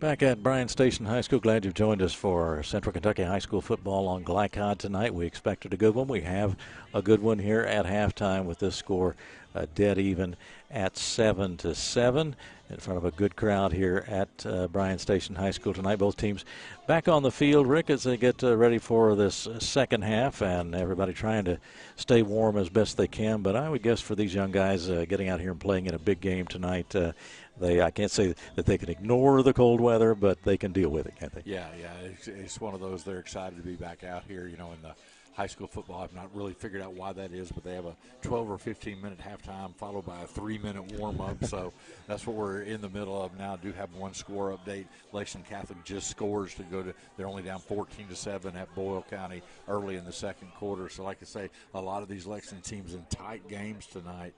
But, yeah, here on the field tonight, I mean, both these teams laid it all on the line in the first half, and that's what you have to do on a game like tonight because we've talked about it all the time. There's no time tomorrow. There's no tomorrow. You got to win and keep on playing. And if you lose, Bryan Station's going to have a short ride home, or Trinity's going to have a longer ride home, whichever team loses this game. Well, they start earnestly back in the summer, and it is now the summer. The season starts so early, and so they've been working at it for a long time. As you said, they've practiced in probably 85, 90-degree weather in some of the early games, even in temperatures in that range. And, of course, now we're way down in the fall, and we've happened to have a wave of days where we are well below normal in our temperatures here in central Kentucky. So now they're dealing with the cold, but it has been a clear night, and I think that helps some. I don't know that we've seen a lot of wind-affected plays tonight, but we certainly are, like everyone else, everyone's trying to deal with the cold temperature. But again, these guys can put that motivation into the preparation here for the second half, and they'll be ready to go, I'm sure. These two coaches are relatively new at their positions, with Jay Cobb, of course, taking over for Bob Beatty at Trinity, and that we've talked about their long tradition, and Philip Hawkins building a tradition at Bryan Station. So great job by these coaches this year. A tough spot, of course, for Jay Cobb to follow in that Trinity tradition, and they have had to deal with some defeats both at the start of last year and start of this year, but here it is playoff time, and here they are. Yeah, and I think that's a good way to think about that. Is it's tough on these coaches also. You have one that's trying to rebuild a program, the other one's trying to keep the program where it was. I mean, if you think about some of the names come out from Bryan Station, with Cornell Burbage, you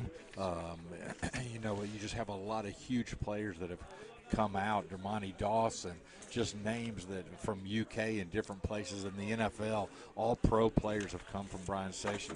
Trinity, the list is too long for me to even list. You know, we talked about a couple of their players tonight being high prospects.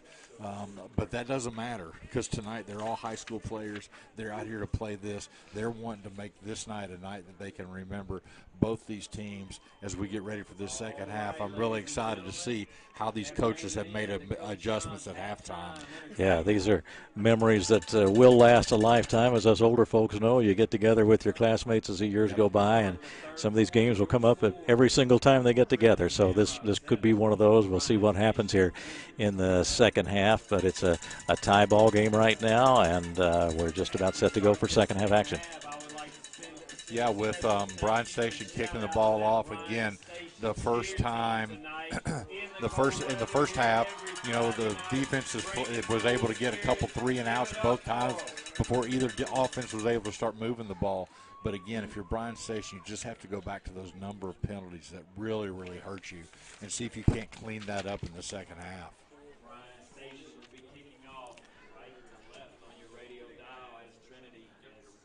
So the defenders will kick it off to start this second half of action, and we'll see who can break this 7-7 tie. Ready to go in the third quarter. Kick is away, and there is Lynn looking at it, watching it go out of bounds, so the penalty flag flies, and it'll be good field position for Trinity. Yeah, again, you start the second half with that. Get the ball at the 35-yard line to start, so it's one of those that, you know, at sometimes, though, there's some teams that have such good return that you sometimes will take that. I don't think that was one of those times. But I think, again, although, like we talked about, the flag has not moved all night, so there is absolutely no breeze out there. That ball just kind of took a left turn and went out of bounds there. Yeah, and Lynn is a dangerous return man, but, of course, they didn't want it to go out of bounds.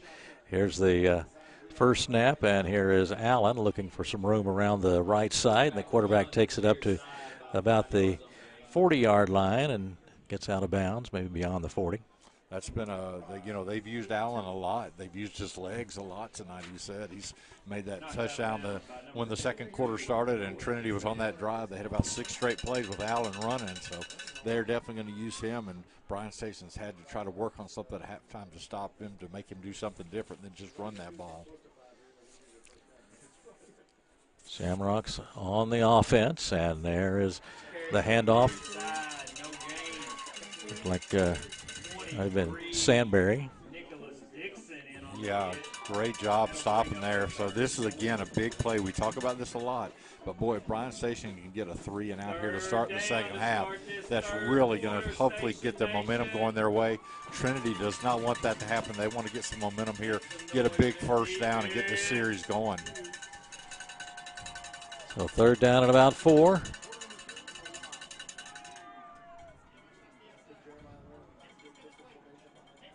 Allen waits for that snap. He's got it now.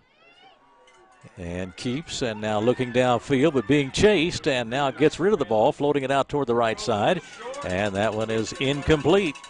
They forced him out of that pocket and had to hurry the throw a little bit. Yeah, that was the twin brother there. Javon Frazier put the pressure on him, made him uncomfortable, had to throw that ball, just kind of lofted it out there, couldn't get the first down. So a huge play for Bryan Station there. The Twins are having big nights tonight on defense for Bryan Station. So Bryan Station, it appears, will get the ball for their first second half possession, and they managed to turn away the Trinity threat after the Shamrocks got the ball to open the second half. Schwartz with the kick, short and to the right, and bounces down about the 30-yard line, out of bounds there. Not sure exactly where it went out. We'll see where they spot it, but it's about short, right there. Yeah. I think that one, Keith, I think they were trying to kick away from Haskins there. They saw the return he had in the first half, so he was angling. Bryan Station kind of got lucky. They did hit the punter. I'm surprised they didn't at least call, a roughing, just a 5-yard, but that would have been enough for a first down. So defenders on offense. See what Cutright can come up with here in this second half. And when we say come up with, once the play breaks down, and he's a threat to make anything happen after that, regardless of what was originally called. A couple of running backs there with him. He hands off to the second one through. Monday Lloyd carrying again. It's a good weapon anytime, but really nice to be able to start off your series with him. Yeah, I'm a little surprised they didn't go with a different play, but looks like he's coming out now, so it'd be interesting to see what they go with this time. I think it's the first time they've been without him. They have Bayube Bennett in there at running back right now. Well, Bennett has been a key player for Bryan Station. Not out there full-time, but certainly a big part of their offense. Here's the snap, and that was Bennett right there. Yeah, good tackle there by Brady McEnany. And, we heard Coach Cobb talk about him in the pregame with the interview you had with him. A great job getting into that backfield to make it 3rd and long here. Both defenses, like in the first half, the first quarter, they've kind of been flexing their muscles to try to get a 3 and out. And Bryan Station's going to have to really have a good play here to get a first down. Bayube Bennett, 5'10", 185 pounds, very solid, and has some speed as well. Here's the snap and cut right. Looking for room, and he's out of bounds on the left side, and not much there. Yeah, that was a good play by Trinity there. They had some their secondary was able to cover the receivers and just was not. Bryan Station was just not able to get cut right any room out there. So a big 4th down now, or 3rd down stop there for Trinity. So another 3 and out. So 2 straight 3s and out as come out of the locker room. Defense is very much ready to go here as we started this second half of play. Coming up on the 9-minute mark. Snap to cut right is high. Boots a line drive. Bounces right at midfield and dies just right about there, just over into Trinity territory. And so the Shamrocks will take over near midfield. Excellent field position for Trinity, and they will try to match up a little better with that Bryan Station defense this time, as we'll see what Allen can do here. Yeah, and that was a high snap on that punt. Looks like probably another sideline warning on Trinity this time. So both teams have been warned. So the next time either team gets that, that'll be a penalty there. But like you said, great field position starting off for Trinity here. Under 9 minutes to go. Here's the snap, and Jeremiah Lynn coming across, takes the handoff and is unable to turn the corner. Got out to about midfield. Yeah, only got about a yard there, so good defense. Bryan Station, that's the best thing you can do is just string that ball out, make him run. Use the sideline to your advantage. And that's what those players are going to run out of room, and that's pretty much what happened there. So a 2nd and 9 now at the 49-yard line in Trinity territory.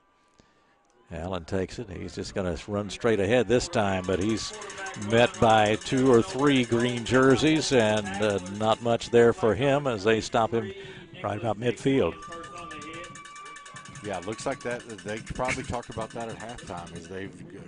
Trinity does a lot of those, and it's not even an option. It's a quarterback straight run, and you're going to key on him and see what happens. So now you're going to make Trinity have to throw the ball on 3rd down and see if they can do it.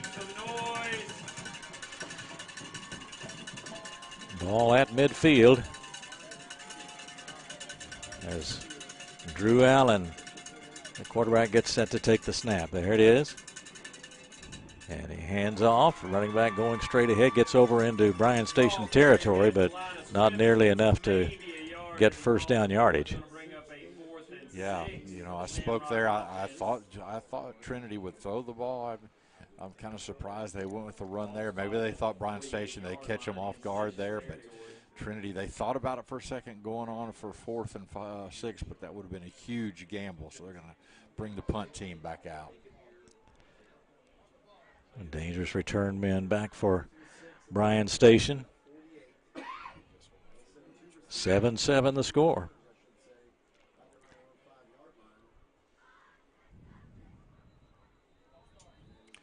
False start on Trinity.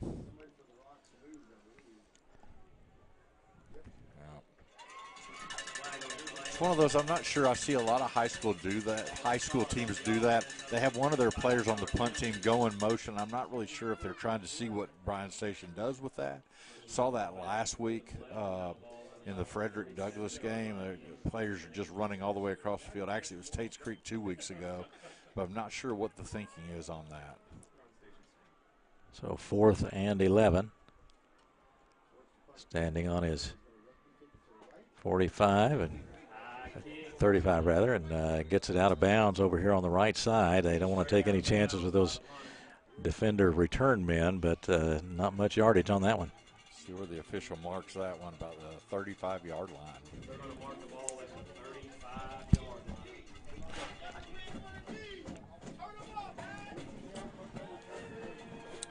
So now Bryan Station has had 2 defensive stops. Trinity's not been able to get anything going on the offense. Now Bryan Station has a chance.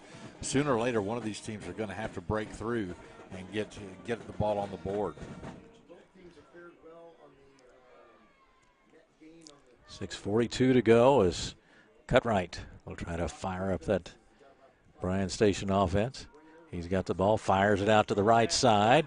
Made a man miss. Damon Green comes up to the 40, 45, and near midfield as he made an excellent move to get free and then carved out some yardage as well, and the defenders have a first down near midfield. Yeah, Damon Green there with a good run there. 41 catches for 676 yards, 4 touchdowns this year.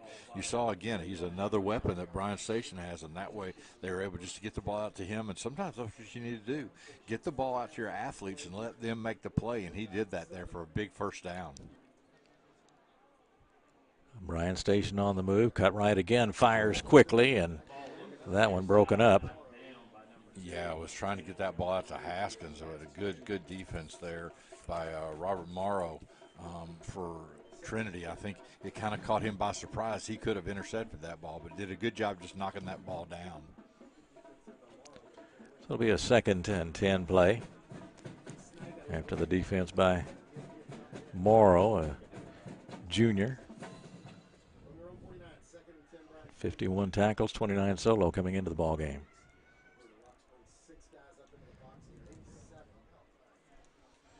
Cutright looks over toward the sideline. Now he's set. Now he takes the snap and the pitch and around the right side and some yardage there, but stopped at about the 45. You know, one thing we haven't talked about a lot, or haven't mentioned his name a lot, but for Trinity, Mitchell Toney, the defensive lineman, has 12 sacks on the year. It's a huge, huge stat, but now has not been able to get in the backfield tonight. Bennett with the carry for Bryan Station on that play.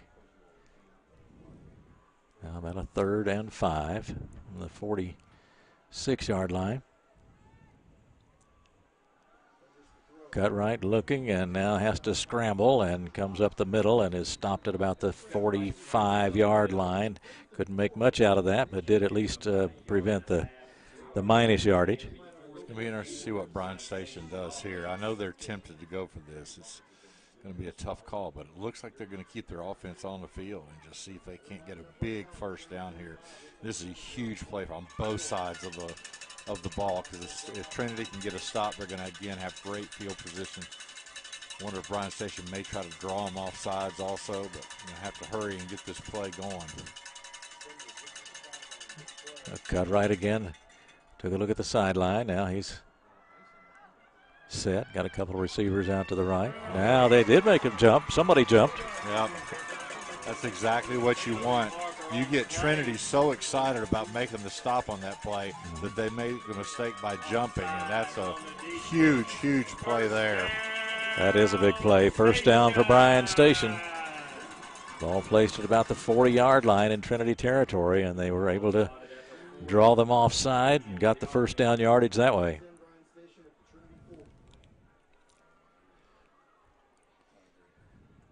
Now the snap, and he steps in front of the pocket. Now he's going to take off running. Here's Cutright. He is down at the 20-yard line and inside the 20 and pushed out of bounds. But Cutright, a big play again. I'll tell you what, Trinity had him dead to rights in the backfield and just could not bring him down. And boy, once he broke that, he broke through about 5 different guys, which gave him a huge, huge advantage there to get a huge first down. So Cutright, another big play. He can beat you in a lot of ways, and they've got several players that can do that, but when one of them is the quarterback, that's especially dangerous. Yeah, he's going to handle it every time. Big run. Under center this time. Cutright takes it, hands it off, and not much there. Oh, Monday Lloyd, I tell you what, they've been using him all night. And this is where they've had a little bit of trouble once they get in the red zone, is putting the ball in the end zone. So yeah, it's going to be interesting to see what they're going to do tonight. I still think I would at least give my quarterback the option out there to pass it or run with Trenton Cutright. We've seen what a special player he is with his legs, and just see if he maybe can't get outside and get the ball in the end zone. Well, they can get a first down.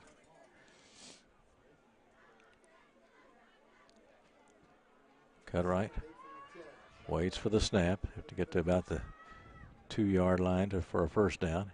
Here's the snap, a high snap. He brings it down. But again, Monday Lloyd with the carry, and as you mentioned several times, Rick, the timing of the play is never quite the same. Yeah, once your quarterback has to actually leave his feet to get that snap, it's just the timing of the play is off, and Trinity was back in the backfield just waiting for him.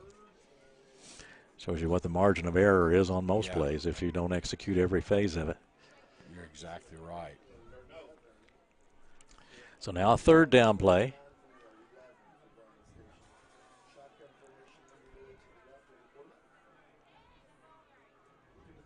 Now Cutright looks to throw. He's in trouble, and he is sacked this time. Got in there, and there he was. We said I hadn't called his name all night with 12 sacks, but there's his 13th, Mitchell Toney, in there. A huge play on the sack. Mitchell Toney, one of the players mentioned by Jay Cobb in our pregame interview, is one of the key players for the Shamrocks and really makes that defense go. And now it's going to be a fourth down, and they are. Here's the, we'll talk about it, special teams. Can you kick a 35-yard field goal, 36-yard field goal? So let's see if Gentry can do that. Here it is, on the way, looks good, and it is good. Huge play there for Bryan Station. That 36-yard field goal. 36-yard field goal comes with 2:21 to go in the third quarter, and now Bryan Station in a real battle here has a 10-7 lead. We'll come back with more in just a moment on Glycod. Hi, I'm Glenn Downs, pharmacist and owner of the Prescription Pad in Nicholasville. We are an independent community pharmacy that provides personalized service. We offer free home delivery, medication compliance packaging, compounding, and home medical equipment. Getting your medications from us means no need to wait in line or on the phone for minutes. Visit us at 465 Keene Center Drive in the Keene Shops in Nicholasville or by phone at 859-887-2841. The Prescription Pad is dedicated to your family's health. You're watching Central Kentucky High School Football from Glycod.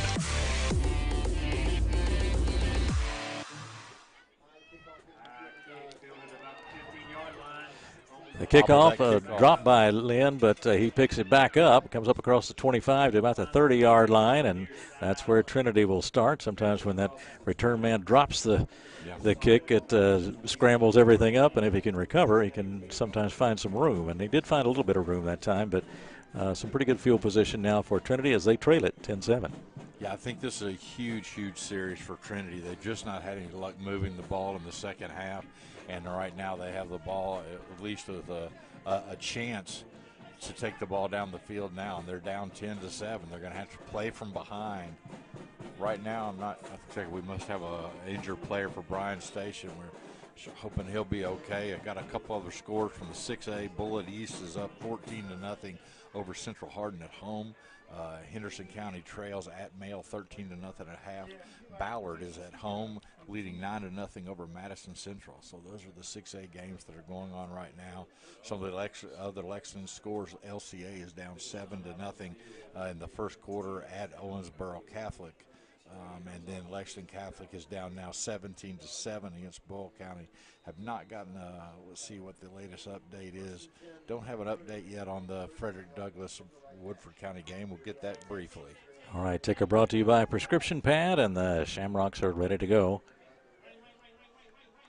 at about the 30 2-yard line. Here's the snap, and runner comes to the right, and not much room there for him.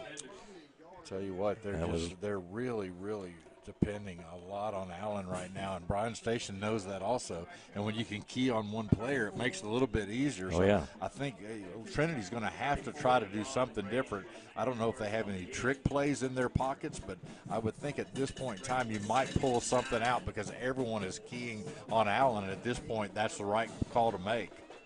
2nd and 9 at the 32 in Trinity territory as Allen tries to get the Shamrocks going as they're down by 3.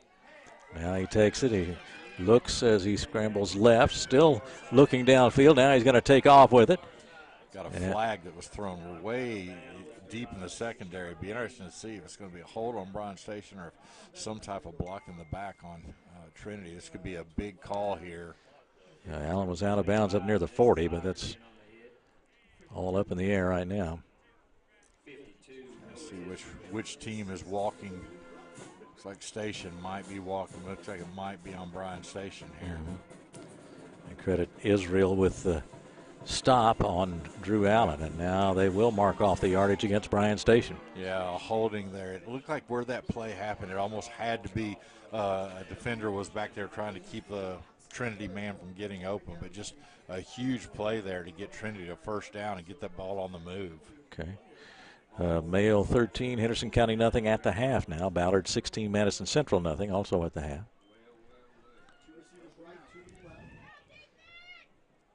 First and 10 now. Near midfield. Hands to the running back, and good gain there for Trinity. Yeah, about 9 yards there. That's the best run they've had there. Was that Sainsbury? Sainsbury. A tie score 7-7. We got that Douglas score back. Yes. 54 seconds left before halftime, and now Boyle County's up 24-7 over Lexington Catholic. Here's the snap, and again, they'll go pretty much straight ahead. Looks like that's going to be a first down for Trinity, and this is exactly what they wanted to do. They wanted to at least get the ball in their hands, try to take it down the field and get this game tied up or get the lead. And right now they're having good luck on this. This series has been their best offensive series of this half by far. Yeah, best in quite a while. And so now the Shamrocks with a 1st and 10 and the ball at the Bryan Station 41.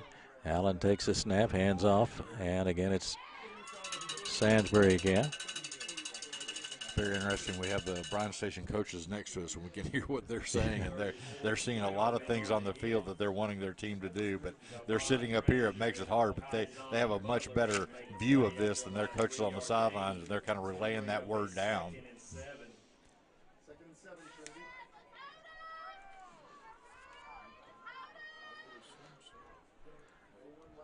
Out of the huddle they come, and about a half a minute to go in this third quarter. Drew Allen claps the hands, now takes it and fires off to the left. And nothing there. That one's knocked down.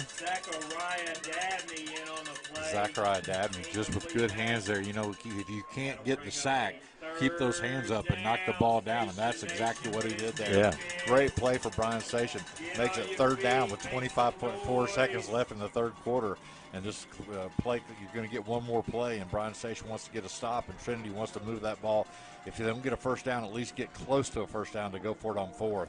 3rd and 7 is the situation, and now Allen's going to run it, and he's got some room brought down in the open field, but he's got enough for the first down.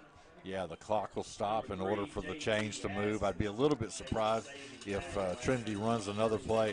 But we saw they're just going to give this ball to Allen and let him do it tonight. And that's what he did there. He was able to break up the middle, got that big first down. Looks like we got a official timeout on the field with 14.7 got a Bryan Station player injured. Looks like it might be a cramp, which is a little bit – it's always interesting when the cold weather. That's usually when the cramping goes away, but it can happen any time, and something to watch because, you know, once you cramp up, it's hard for that muscle not to cramp up again, and that's what happened to Bryan Station there. So Trinity will still probably not go ahead and run a play here with only 14 seconds left in the third quarter. Clock running now, and 6-5. Let's see what they do as Allen waits for the snap. He takes it and hands it off.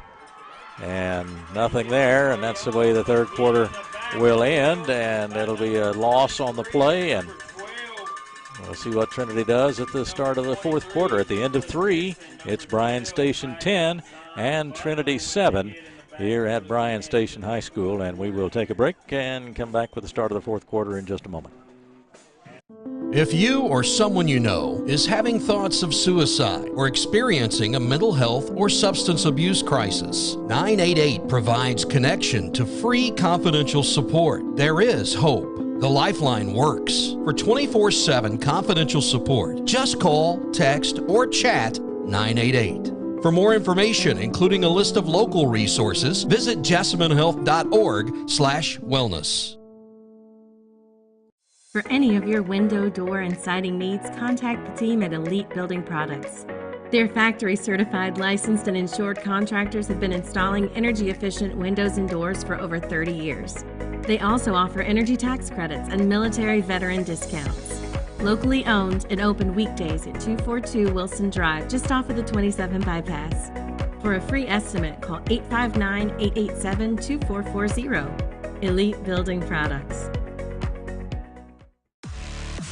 You're watching Central Kentucky High School Football from Glycod.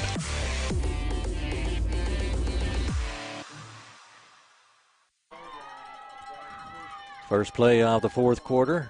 Trinity on the attack, and there's a quick pass out to the left, and it is incomplete. And Dabney with a near interception there. We mentioned his name on defense several times. He's made some big plays for Bryan Station. Yeah, Dabney had that interception, got to him real quick, but boy, a huge third down here. Although we do know that Trinity, there's no wind on the field. They can kick a long field goal. They're not afraid to try it. So it's going to be interesting to see what Trinity decides here. Here's the snap. Allen rolling right. Now he's going to take off with it. Cuts back to the left.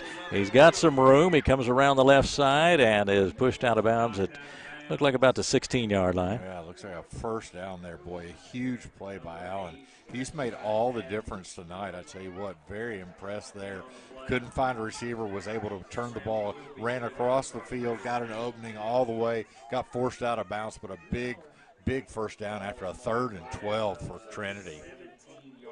So Allen, a big play, and he is their big play man, the one they rely on, and now he's got him set up a 1st and 10 at the 17-yard line. Trying to drive for a go-ahead score. Here's the snap, and Lynn takes the handoff and hits into the right side of that line, pushes a few people back as he heads down toward the 10. Yeah, this is only the second time that Trinity has been in the red zone. They scored on the first one, so as you said right now, this is huge play for both teams.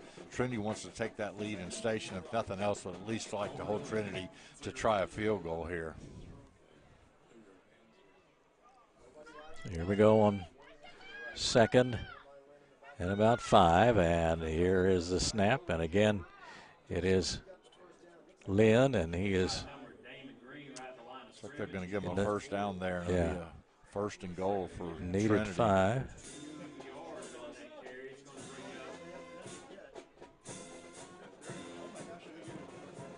Yeah, they're I'll tell you what, setting it up for the first down. They are not going to do any measurements. They're just going to make the call themselves and go with whatever the call is. And for both teams, it's been very generous first downs. Here's the snap, and again, it is Lynn headed toward the end zone, and did he get in? No, he fumbled. The ball was loose, and it's a touchback, and Bryan Station has recovered, and they have turned away the threat with the turnover. Lynn, I thought he had gone into the end zone, and I think right as he probably tried to reach that ball out, got hit again, fumbled a huge turnover, and that's what we talked about. The keys to this game, which team is going to capitalize on turnovers, and right now it is that Trinity has 2 turnovers and Bryan Station has none. Well, and think about, too, if they had gone into the end zone, the extra point pretty much automatic with McLaughlin, you'd be looking at a 4-point lead, and points have really, really been hard to come by tonight. Trinity would have been in pretty good shape. Boy, what a huge play by Bryan Station's defense. They have all night tonight. They've had glimpses where they've just given up a lot of yardage, but just big play there. So the defenders go on offense. Here's the snap, and the give to Monday Lloyd. It's pretty safe to think at this point, Bryan Station with 10 minutes, 14 seconds left in this game, they're just going to kind of ride Lloyd's big shoulders and see what they can do with that. Every now and then, I think they'll go ahead and have Cutright go out and make some decisions, but they're not going to be in any hurry right now at all. Monday Lloyd had 91 yards rushing at the end of the third quarter. He had 149 against Tate's Creek in Bryan Station's victory.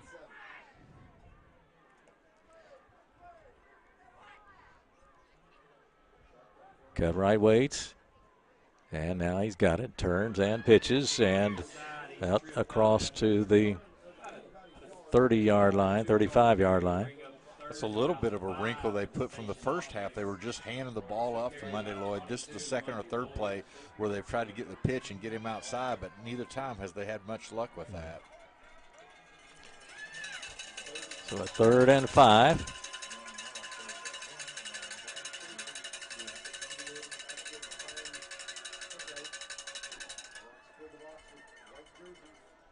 Still waiting for the snap, and got 2 receivers wide left. Now Cutright is looking, scrambling, and down he goes. Yeah, Trinity on those 3rd downs, I tell you what, they're just rushing, putting a lot of people in the box and able to get good pressure on the quarterback and drop them all the way back. For now it's going to be a 4th and 10. And again, we talked about special teams. Bryan Station's had a little bit of trouble with the snaps. The kicks have almost been blocked. So I would say Trinity is not going to change. They're going to come after this again, especially where this ball is on the field. So Lynn, a dangerous return man. 2 punt return touchdowns against Simon Kenton, and he's standing in midfield. Cutright gets it away, low trajectory kick, and bounces almost straight up in the air, short of midfield, and it'll be down at about the 46-yard line. So good field position for Trinity as they try again for a go-ahead score. 8:11 to go in the 4th quarter of play, and Bryan Station on top 10-7. It was a Bryan Station, again, their defense is going to have to come out after Trinity was able to move the ball up and down the field that last drive pretty easily. Right now they're going to have to come back out and try to stop Allen because they know, that's who's going to have the ball. He's got it right now, turns and hands off to the running back, but stopped immediately. Gain, maybe a gain of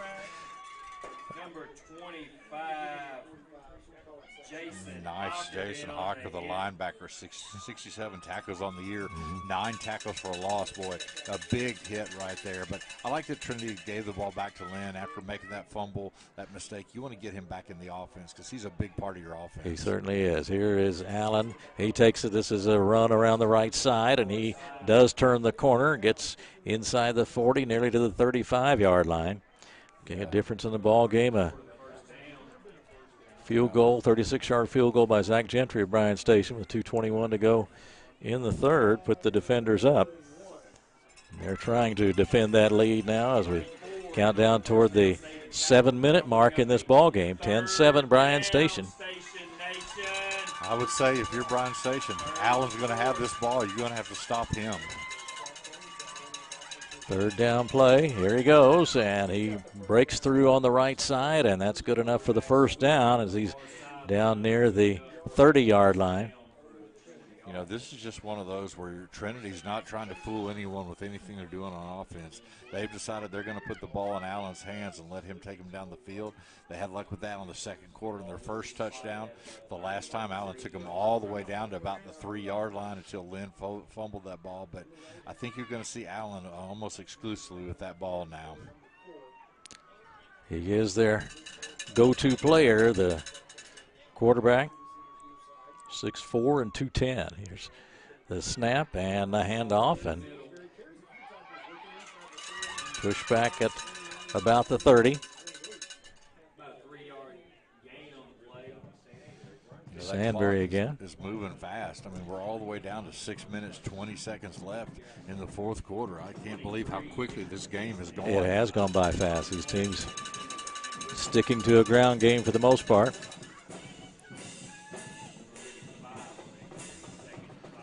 Shamrocks out of the huddle on a 2nd and 5 play coming up at the 29-yard line. Here's the snap, and Allen straightens up to throw this time, overthrew his receiver, but they did go to the air. Yeah, he had Noah Myers out there, and you talked about in the first half, he's a big, big target. So to overthrow him, I think he got a little bit excited on that play. But again, we keep on coming down to these huge third down plays for both teams. And on the past 2 drives, Trinity's been able to get the first down. If I'm Bryan Station, I know where the ball's going. Drew Allen, he's going to roll out right or left and try to take it for a first down. Here's a 3rd down play then. About 6 needed. Here's the snap. He straightens up and he's going to throw. Puts it out there. Got a man out in front and incomplete. Incomplete. That one was a perfect throw there to Noah Myers. The last one he sailed, but that one was a perfect throw, and Myers just could not bring it in. He had beaten his defender, had the ball right on his hands, but now we're going to come back to these special teams. Trinity's going to try this game up, try to tie it up with a 45-yard field goal here from Kellen McCollum. And McLaughlin is with this field goal could break the single season record for Kentucky high school football. Shane Popham of Covington Catholic back in 2006. But that's very much a secondary point right now. The field goal, if it's good, could tie the game. It's on its way. Plenty of distance. Did he get it? Enough of it? Oh. It's no good. No good. It was close, but no good. And again, Bryan Station has turned away the threat. 45 yards just short. And he's now 18 for 25 on the year, and Bryan Station still leads 10-7, 5:42 to go in this ball game. I'm not sure. I must not understand the. That almost penalizes Bryan Station. Not sure why they moved that ball back to the 20-yard line. Should have been, at least in my mind, that should have been where the original line of scrimmage was from. Well, they will start at the Bryan Station 20.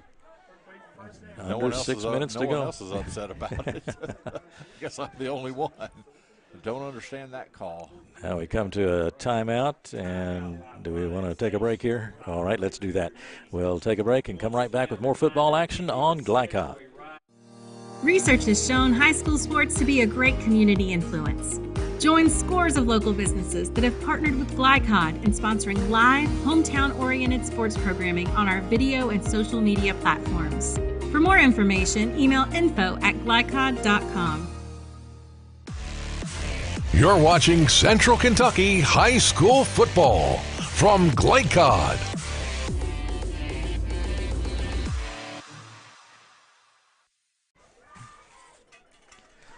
Fourth quarter here at Bryan Station High School, 5:42 left. I'm Keith Elkins, Rick Reams alongside. Clint Goins is our producer, and Bo Craycraft handling the camera work for us and doing an excellent job tonight. And what a ball game it's been. And it's a tight one, and it looks like it's going to be a tight one all the way down to the wire, Rick.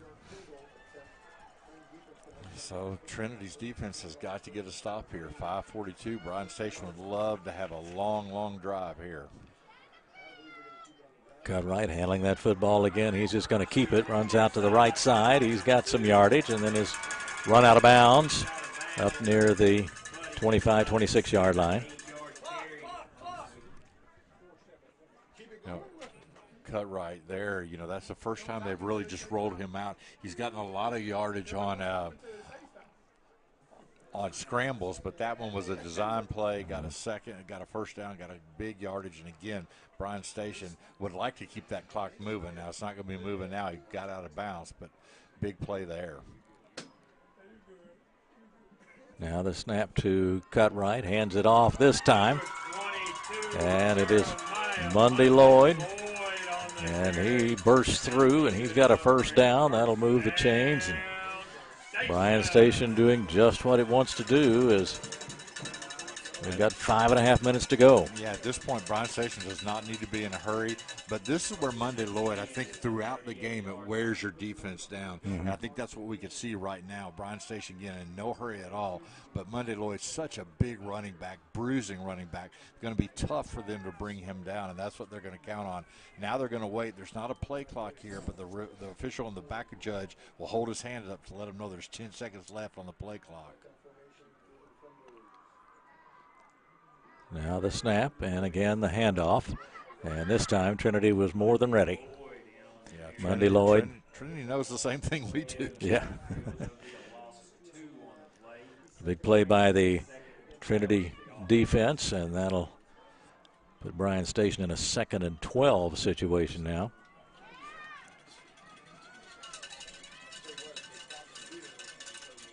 At the 36.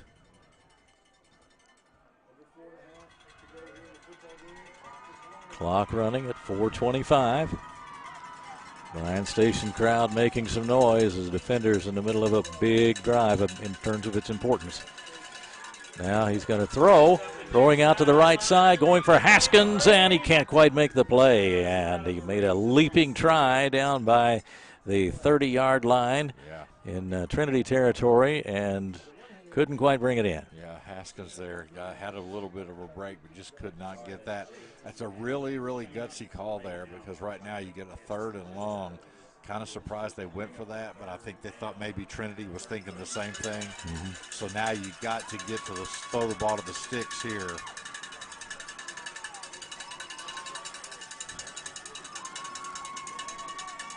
So now with the 3rd and 12.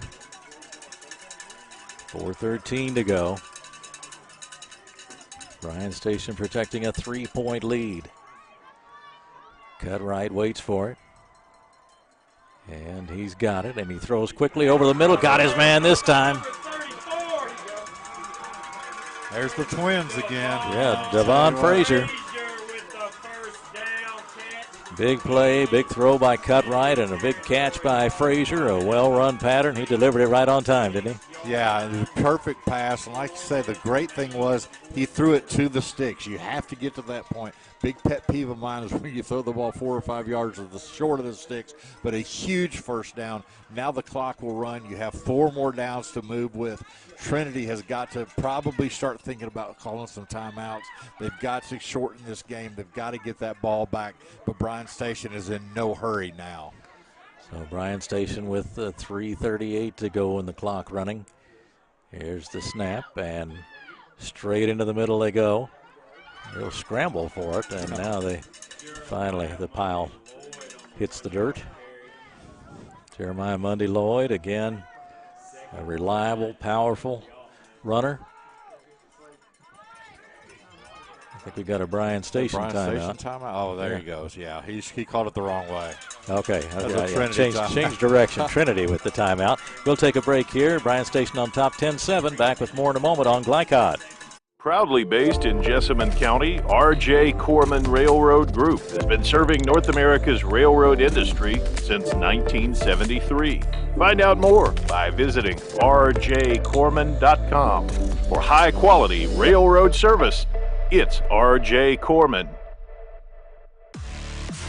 You're watching Central Kentucky High School Football from Glycod.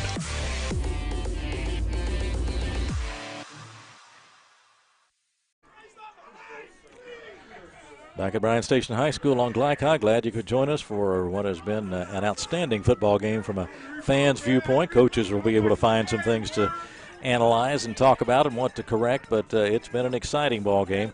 Woodford County and Douglas now is tied at 7-7, 54 seconds to go in the second quarter. Lexington Catholic in a 4A game, trailing Boyle County 24-7 at the half. In a 2A game, Owensboro Catholic leading Lexington Christian 7-0, 9:12 to go in the first quarter. Our ticker brought to you by Prescription Pad as we get back ready to go to action here. Defenders trying to grind it out against Trinity. Here is Cutright scrambling. Now he starts ahead and is dropped back about the 40, got to about the 43-yard line. Yeah, with that one, it's even smarter not to throw it. It just the way he's running around, that's going to take time off the clock. Right. It's exactly what you want. Another big third down. But Trinity, the one good thing Bryan Station has to remember here is they're making Trinity burn their timeouts. And so at this point,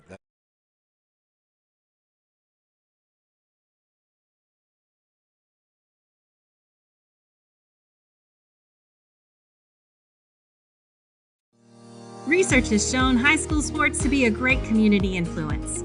Join scores of local businesses that have partnered with Glycod in sponsoring live, hometown-oriented sports programming on our video and social media platforms. For more information, email info@glycod.com. You're watching Central Kentucky High School Football from Glycod.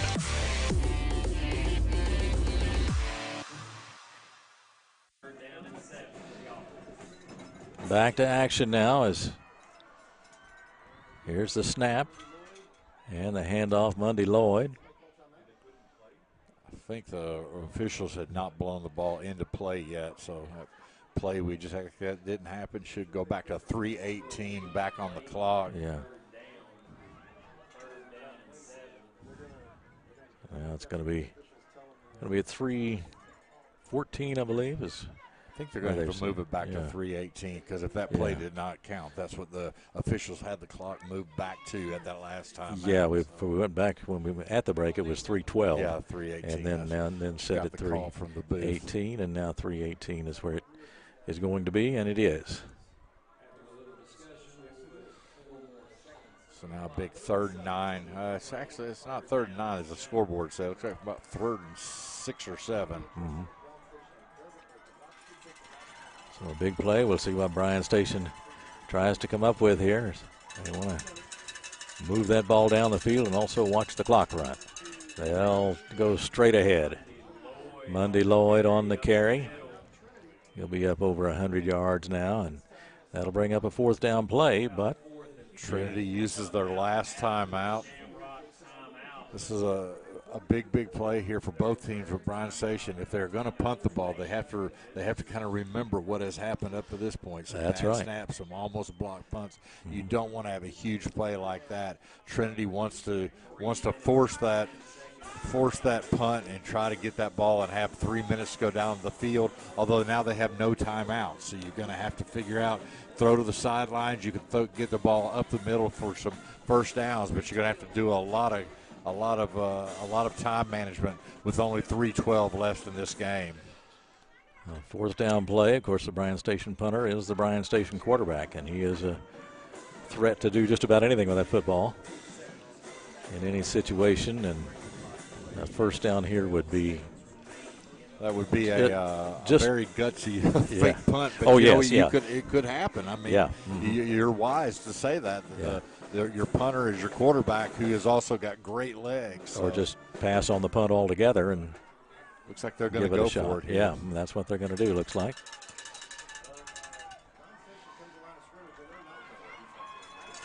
So 4th down play, 4th and 4.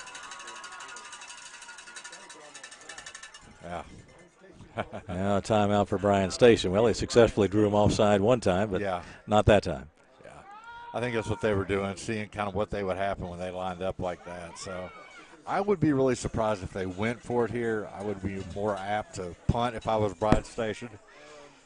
But they have done they know what happened with some other punts. So if you're going to punt it, you got to get a great snap and get that ball off quickly and not take a chance on a block. A block would be disastrous in the view of Bryan Station at this point, because then no doubt Trinity would have excellent field position. So you got to decide if you want to go with the punt and try to back them down toward their own goal line. But looks like they're coming back out again with their offense. I think they're going for this. They just wanted to see what Trinity would do. And one thing I think of is if they have a quick kick in their arsenal, they could do that. But here we go on 4th down from the 40. And now, did they jump offside again?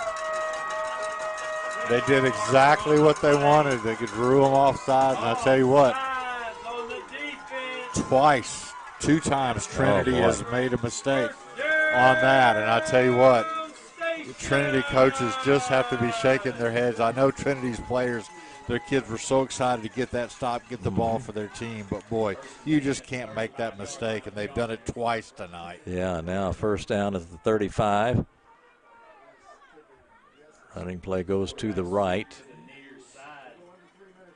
Yeah, and if you're Bryan Station here, what you don't want to do is get the ball out of bounds because Trinity cannot stop the clock. They don't have any timeouts left. So you're going to see a lot of this. It's either going to be cut right or Monday Lloyd going to be carrying that ball and not taking a chance on getting out of bounds.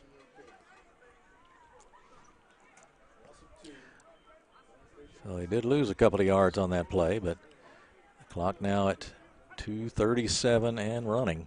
Yeah, and at this point, really, Bryan Station, I mean, they don't want to lose yardage, but at the same time, they're not going to be any rush to get up to the line. Now the snap. And into the middle of the line is Monday Lloyd. And now, let's see, did that ball lose? They have the ball, let's but see. The officials are not going with that. I haven't seen an official point in their direction yet. Lots of players did. But Bryan Station retains possession as we approach the 2-minute mark. You know, we talked about in the first half that at the end there that Monday Lloyd shortening those legs takes up time, which hurt Bryan Station. But now it helps him. They can't get him down, so the officials just keep him going. I tell you what, this is getting very, very close to where Trinity's just not going to have any time at all, even if they get the ball back. Bryan Station ready, and under center takes the snap, and again it's Monday Lloyd. He is pushed back at about the 30-yard line. So right now Bryan Station can run this clock all the way down. If I was Bryan Station, I'd run it all the way down right before I got the penalty, call the timeout, and then you can go ahead and probably run another play, and that's going to take even more time up, but it's going to, again, Bryan Station should be in no hurry to run a play at all here. Their coaches know they have the upper hand with the time management, and they can keep it where Trinity may be able to get the ball with about 40 seconds left if they don't get a 4th down. Under a minute to go. Clock on the move at 53 now. And now we'll get a timeout called by Bryan Station to figure out what they need to do. We'll take a break and come back with this final 52.9 seconds of action right here on Glycod. Research has shown high school sports to be a great community influence. Join scores of local businesses that have partnered with Glycod in sponsoring live, hometown-oriented sports programming on our video and social media platforms. For more information, email info@glycod.com. You're watching Central Kentucky High School Football from Glycod.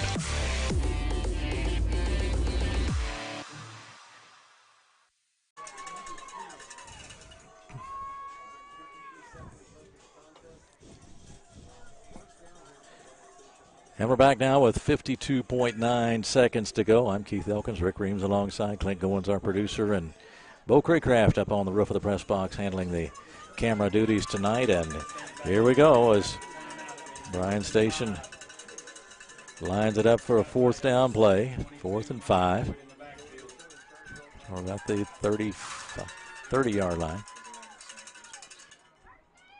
Here's the snap, and straight ahead, pushing for the 1st down. Did he get there? And it looks like he did. 1st down, that's the game. Monday Lloyd with another big play, a play just tailored for him where he needed that power yardage, and he got it. And that's a 1st down for Bryan Station with 46.6 seconds to go. And barring something bizarre, the defenders are about to advance. Bryan Station, they've given the ball to Monday Lloyd all night, and why would we think it would be any different on that 4th and 5? Give the ball to him. That big body got the yards he needed, kept on pushing forward for about 6 yards and gets the first down here with 46.6 seconds left. Ball down at about the 25-yard line. Now they're gonna do a measurement. Oh. Now they're going to measure what? This is going to be an interesting call here. They had boy. already moved the chains. Yeah. And Signals, everybody had assumed that it was a first down. That was the indication. And now. So they're Now going to bring the chains here out. come We the talked chains. about they haven't made a my measurement goodness. all night, and that looked like an easy first down there. Yeah, looked like he had it. Now they're going to bring the chains out.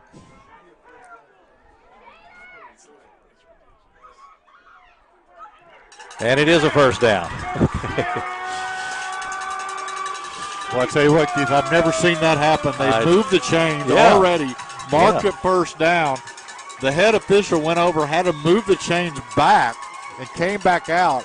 Boy, I tell you what, had that not been a first down, these officials may not have been able to get out of here tonight, because I have never seen that happen before. Well, as I said, barring something bizarre, and sure enough. Yeah, you just said the word bizarre, and we almost had bizarro world. So now, the clock's still at 46.6. Bryan Station is in the victory formation. Yeah.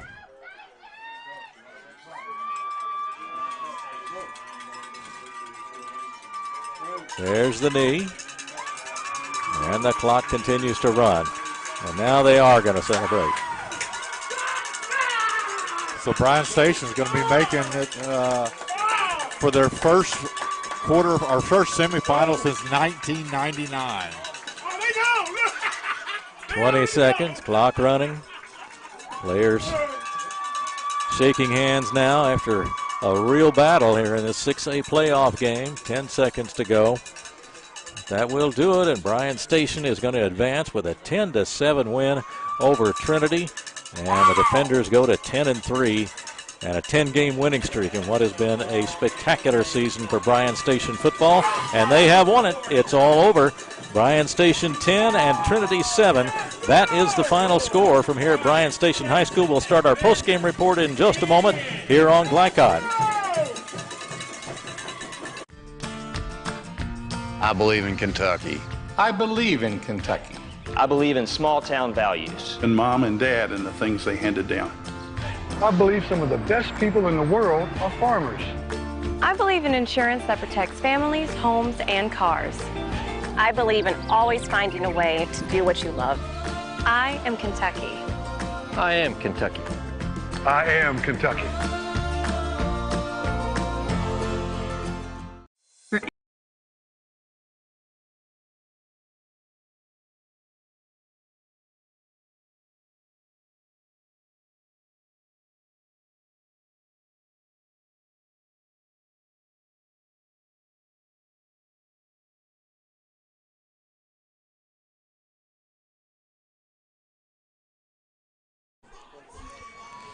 Bryan Station has won at 10-7 the final here at Grider Stadium on the campus of Bryan Station High School in Lexington. And Rick, it was truly a battle all the way through. Bryan Station early victimized by its own mistakes on penalties, but these two teams just really went at it the entire night, and the Station took the lead then on the Gentry field goal late in the third quarter. We saw McLaughlin, the great place kicker for Trinity, come up just short on a 45-yard attempt that would have tied it. We saw the fumble in the end zone. I mean, I'm not sure how you get a much closer battle than this one. No, this game had so many ups and downs. You know, Bryan Station there at the end of the first half, they could have gotten that ball in the end zone. She got shot a half yard short, and the second quarter ended, went to halftime. Then, like you said, Trinity with one of the best field goal kickers we've seen around was just short on that 45-yarder after kicking a 51-yarder earlier this year. You know, and for this 6A quarterfinal game, I don't think you could ask for a better game. I feel blessed that we got to sit here and not only call it, but we just got to watch it. Got to watch it, and these fans here, the Bryan Station fans, of course, very excited, and they'll celebrate with their team here in just a few minutes. The players still out on the field right now, taking it all in, and as they move on in this 2022 KHSAA football playoff.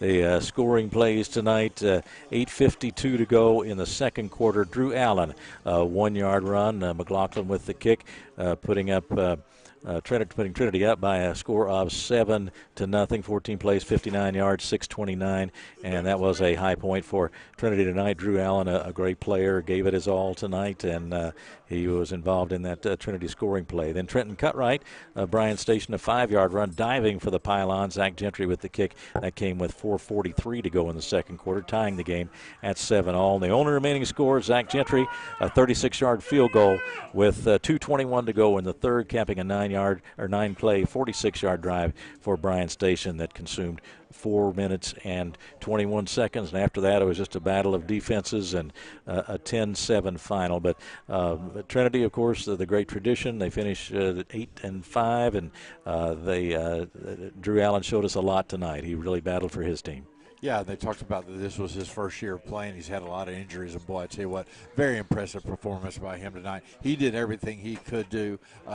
If you hear Trinity's record is 8-5, that's not a great record for a Trinity traditional school, but they've had a great season. They brought it out here towards the end, and I tell you what, they left it all on the field tonight. But it's going to be a rough drive back to tough to drive back to Louisville tonight because they had a chance to tie it or win it, but Bryan Station just came out on top.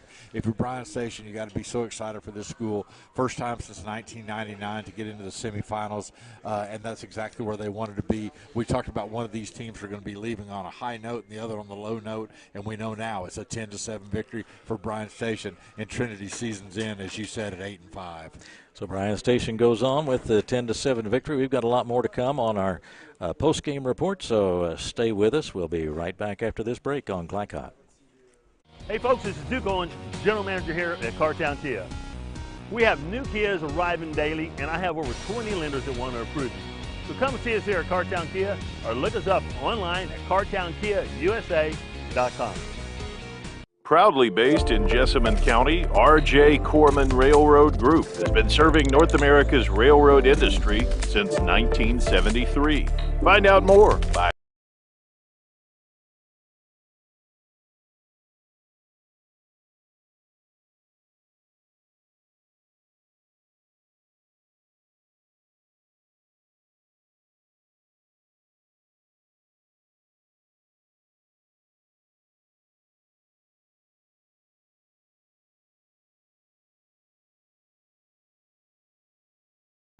And the camera work done by Bo Craycraft up on the roof tonight, where it's considerably cooler than where we are here in the press box tonight. Our 31-degree temperature at kickoff and dropped down into the 20s during the game. But these players battled all the way tonight, Rick, in what is, I would have to, if you were looking for an instant classic game, I think you could just about label this one that. Yeah, and this is one of those games, where this is the game the way quarterfinals should be. Both teams played well. There were some mistakes on both sides, but the thing I was impressed with, you didn't see any fighting amongst the teams. Right, they were out there doing their job, playing their game. That's exactly what they were called out here to do. Both coaches had to be pleased with how their teams played. One team had to come out on top. Bryan Station made some big stops when they had to. They had that big fourth down play there at the end of the game. That one of the strangest things we said, just a bizarre play where the officials brought the chains back for the first time tonight. They measured, but it was a first down for Bryan Station. Bryan Station was able to just burn the clock out, and just a huge win tonight. But again, I think both these teams can hold their heads high. Trinity, it's going to take a couple weeks to get to that point because right now the disappointment is there. So they have to be saddened by the way their season ended. But you also have to look at the season as a whole and build upon that.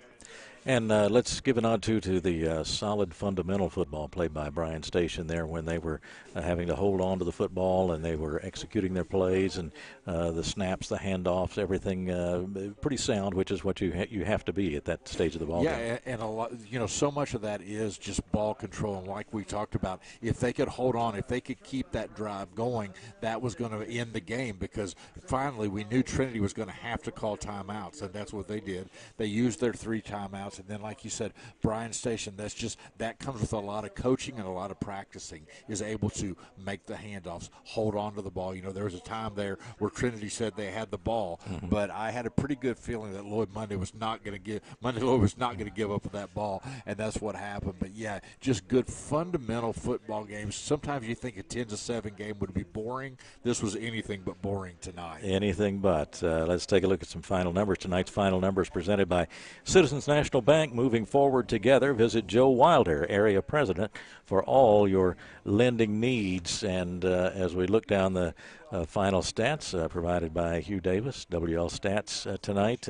First downs, the Defenders had 15, the Shamrocks had 9 tonight. Passing yards, Bryan Station, or rushing yards rather, 189 for Bryan Station, 107 for Trinity. Not much in the air tonight for either team. 40 passing yards for Bryan Station, 41 for Trinity. And total offensive plays, Trinity 47 plays for 148 yards. Bryan Station 57 plays for 229 yards. So defense ruled the roost here tonight in this ball game. And so you look at those penalties, penalty yardage.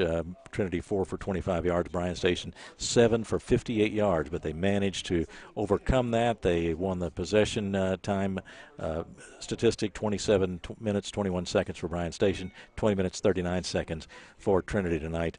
Station just 5 of 14 on third down conversions. Trinity 4 of 11. Fourth down conversions, though, nobody missed tonight. Trinity 2 of 2, and Bryan Station was 1 of 1. We mentioned Jeremiah Monday Lloyd. He got a lot of big yards tonight in that last first down, none bigger than that.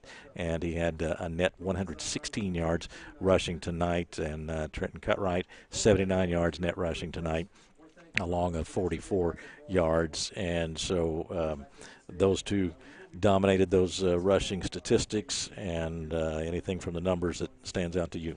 Yeah, I think there's two numbers that Bryan Station needs to look at and improve on. You know, even when you win, there's things you can improve on.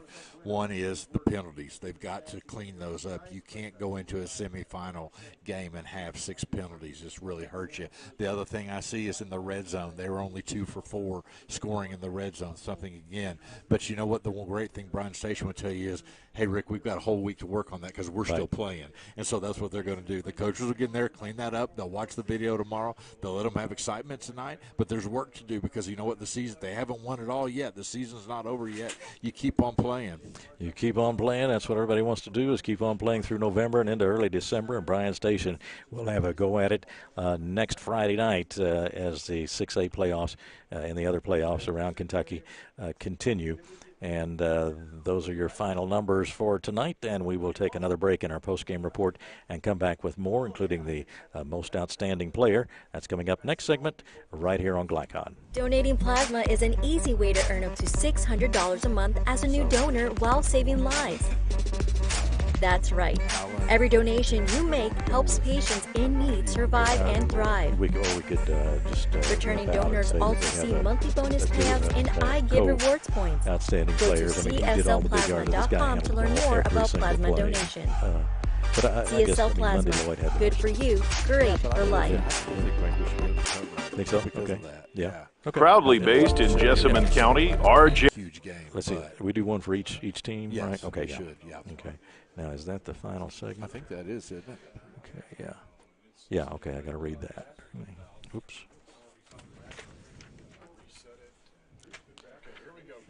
Okay.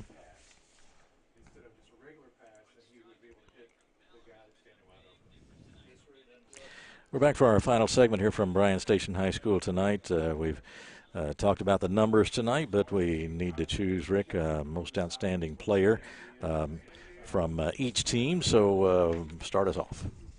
Yeah, I think tonight, you know, you saw a couple guys from Bryan Station that really had great games. And for Trinity, I think you had no choice but to give it to Andrew Allen, the quarterback who had, you know, a net yardage of 58 yards, way ahead of everyone else, but just had the ball in his hands, just did a great job with that, made some big runs, had some big plays, a couple big throws. I'll tell you what, one that we haven't talked about a whole lot was the drop pass in the end zone. Had him right there, just was not able to bring it in.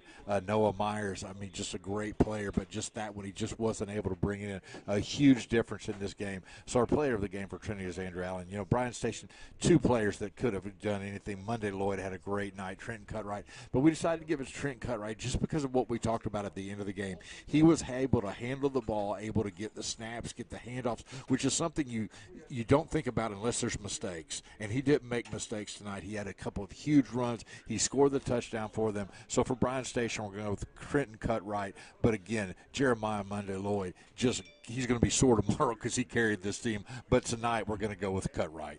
Well, Rick, it was an enjoyable game to call. Always great to work with you, and we will see what the schedule holds for Bryan Station and for all of us at Glycod next week. The most outstanding players are presented by Elite Building Products. For any of your window, door, and siding needs, contact the team at Elite Building Products, located at 242 Wilson Drive in Nicholasville. So any final thoughts before we leave the fans tonight? Excited to see what's going to happen next. We don't know who Bryan Station is going to be playing, but they will be playing again. We don't know if we'll be there or not, but I'm excited to see how they do the rest of the year and how the rest of these games go tonight, especially to see how the Lexington's teams go. Well, great excitement in Kentucky high school football, and glad you could join us on Glycod tonight. So for Rick Reams and producer Clint Goins, and for our camera operator tonight, Bo Craycraft, I'm Keith Elkins. Again, the final score, it was Bryan Station 10 and Trinity 7 in this 6A playoff game. Thank you so much for joining us on Glycod, and good night, everybody. From Glycod, this has been R.J. Corman's Central Kentucky High School Football. R.J. Corman Railroad Group in Nicholasville, serving the railroad industry since 1973. Tonight's game was also brought to you by Kentucky Farm Bureau insurance agents Sean Atkinson and Kyle Rowe, big on commitment. Cartown Kia in Nicholasville, movement that inspires. The Jessamine County Health Department, jessaminehealth.org. The Prescription Pad, your local pharmacy in Nicholasville. Elite Building Products, for all your window, door, and siding needs. CHI St. Joseph Jessamine. And Citizens National Bank. For schedule information about our upcoming broadcast, visit our website, glicod.com. Facebook and Twitter @Glycod. We thank you for tuning into this live sports presentation from Glycod.